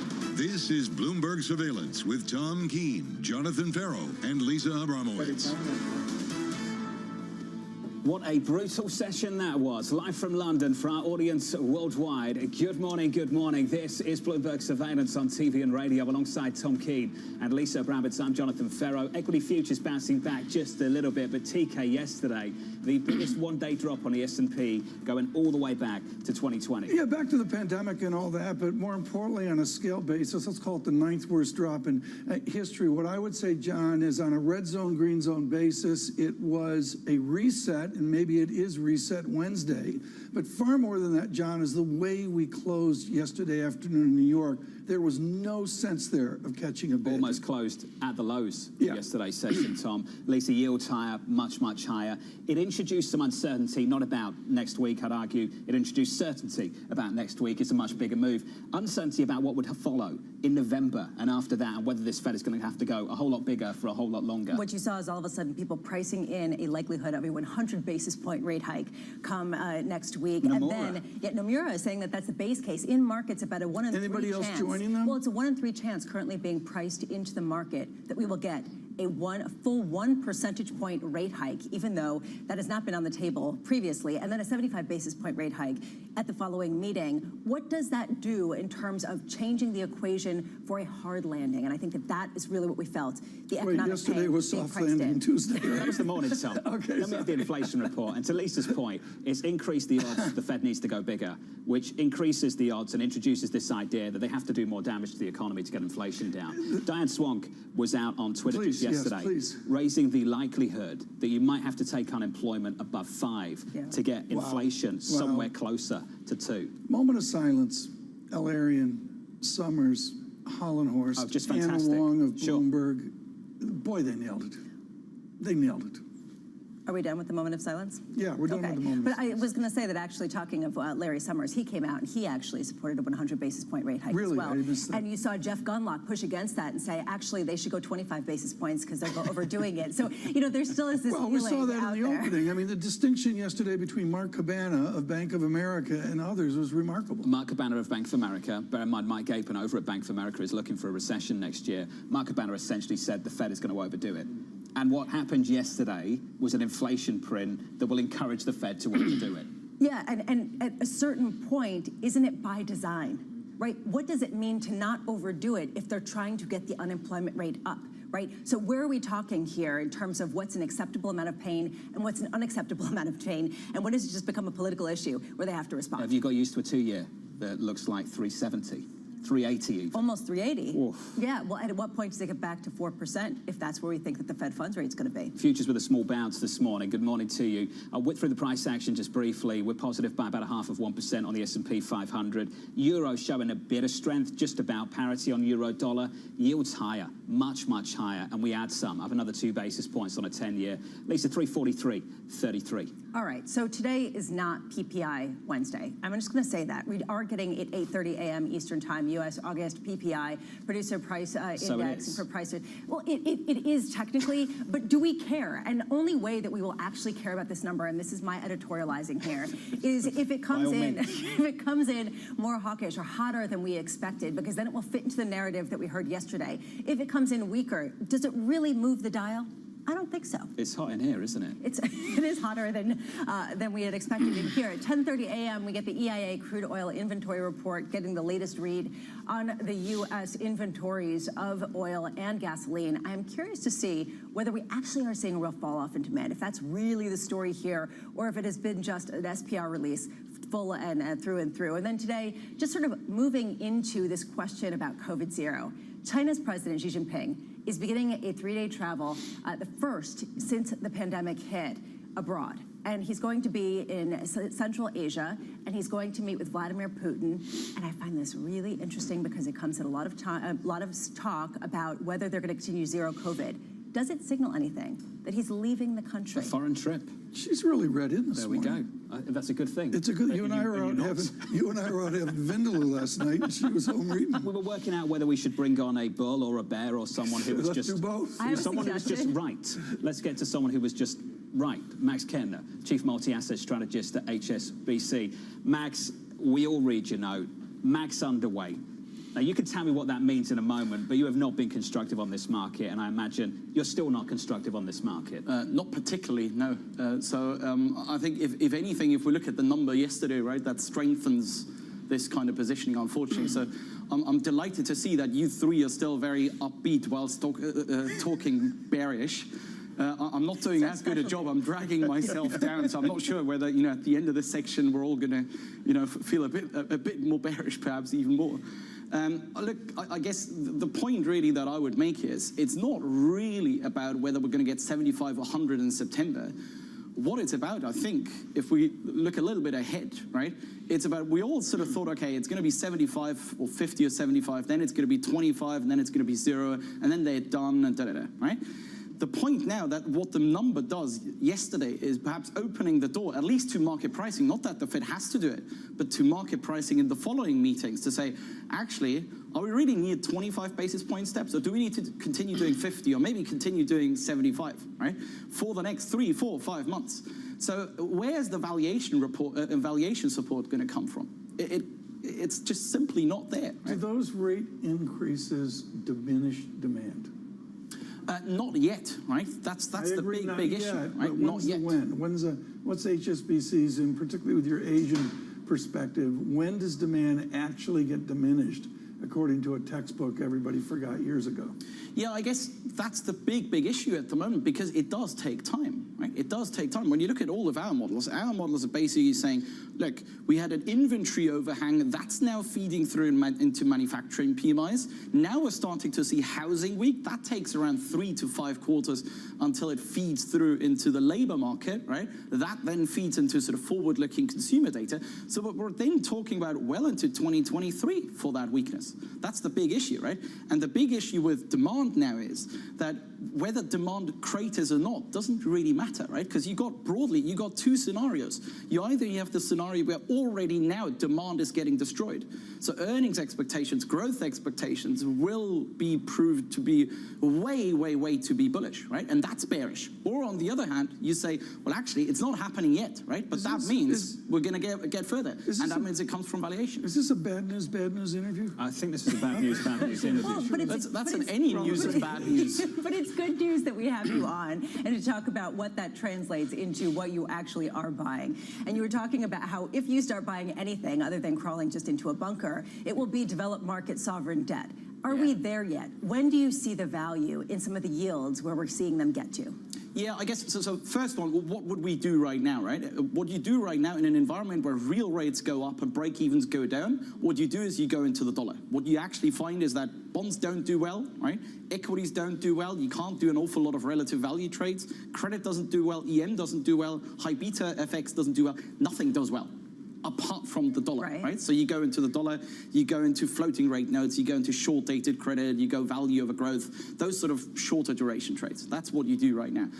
The signal that I'm waiting for, perhaps for developed market sovereigns, now, if I was a classic strategist, which obviously I am, is, I would probably say, well, if the market at some point is more convinced that growth is really going down, but that doesn't help us. I think the point, the signal, the market signal we want to look out for is, if the dollar goes up and the yen goes up simultaneously. Because what that means is that it's big-time recession fears that are now taking over. Okay, I'm so glad you brought up the currency and the dollar. We heard some job owning overnight.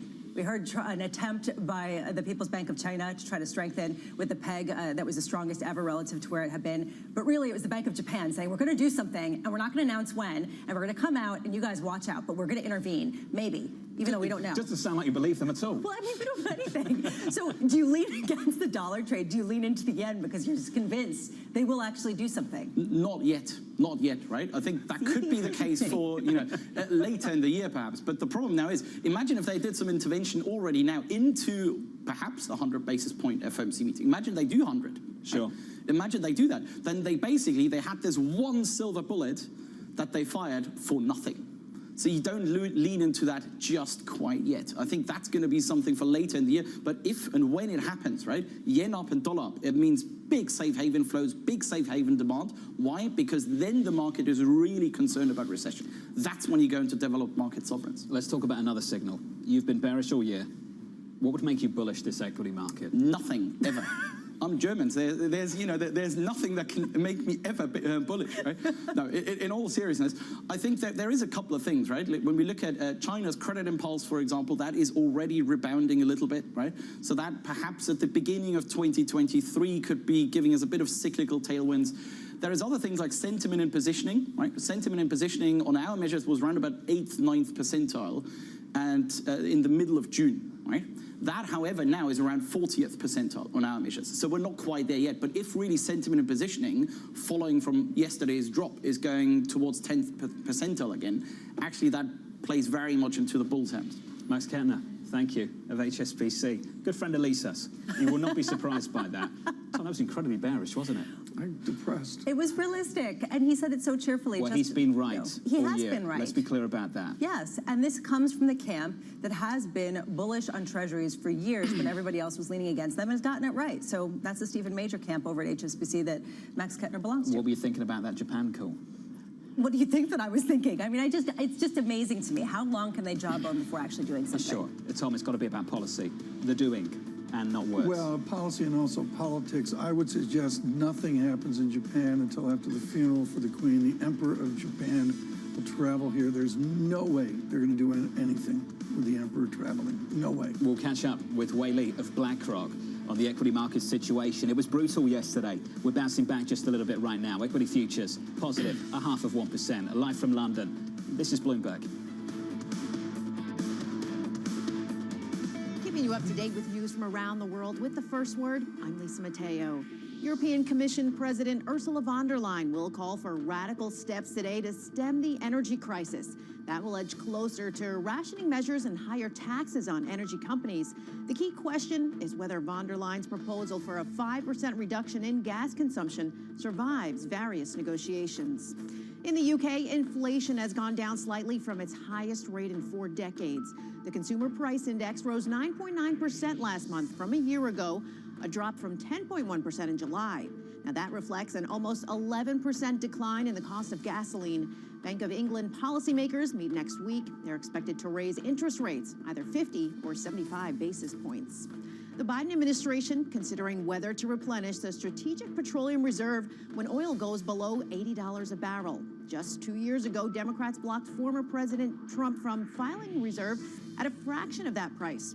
Senate Democratic leader Chuck Schumer called the Trump proposal a bailout for big oil. That cost the U.S. billions in potential profits. A strike set for Friday could prevent American railroads from transporting farm products and other key goods. It could cost the U.S. economy $2 billion a day. President Biden is personally trying to break the logjam between railroads and labor unions. Labor Secretary Marty Walsh will meet with railroad and union representatives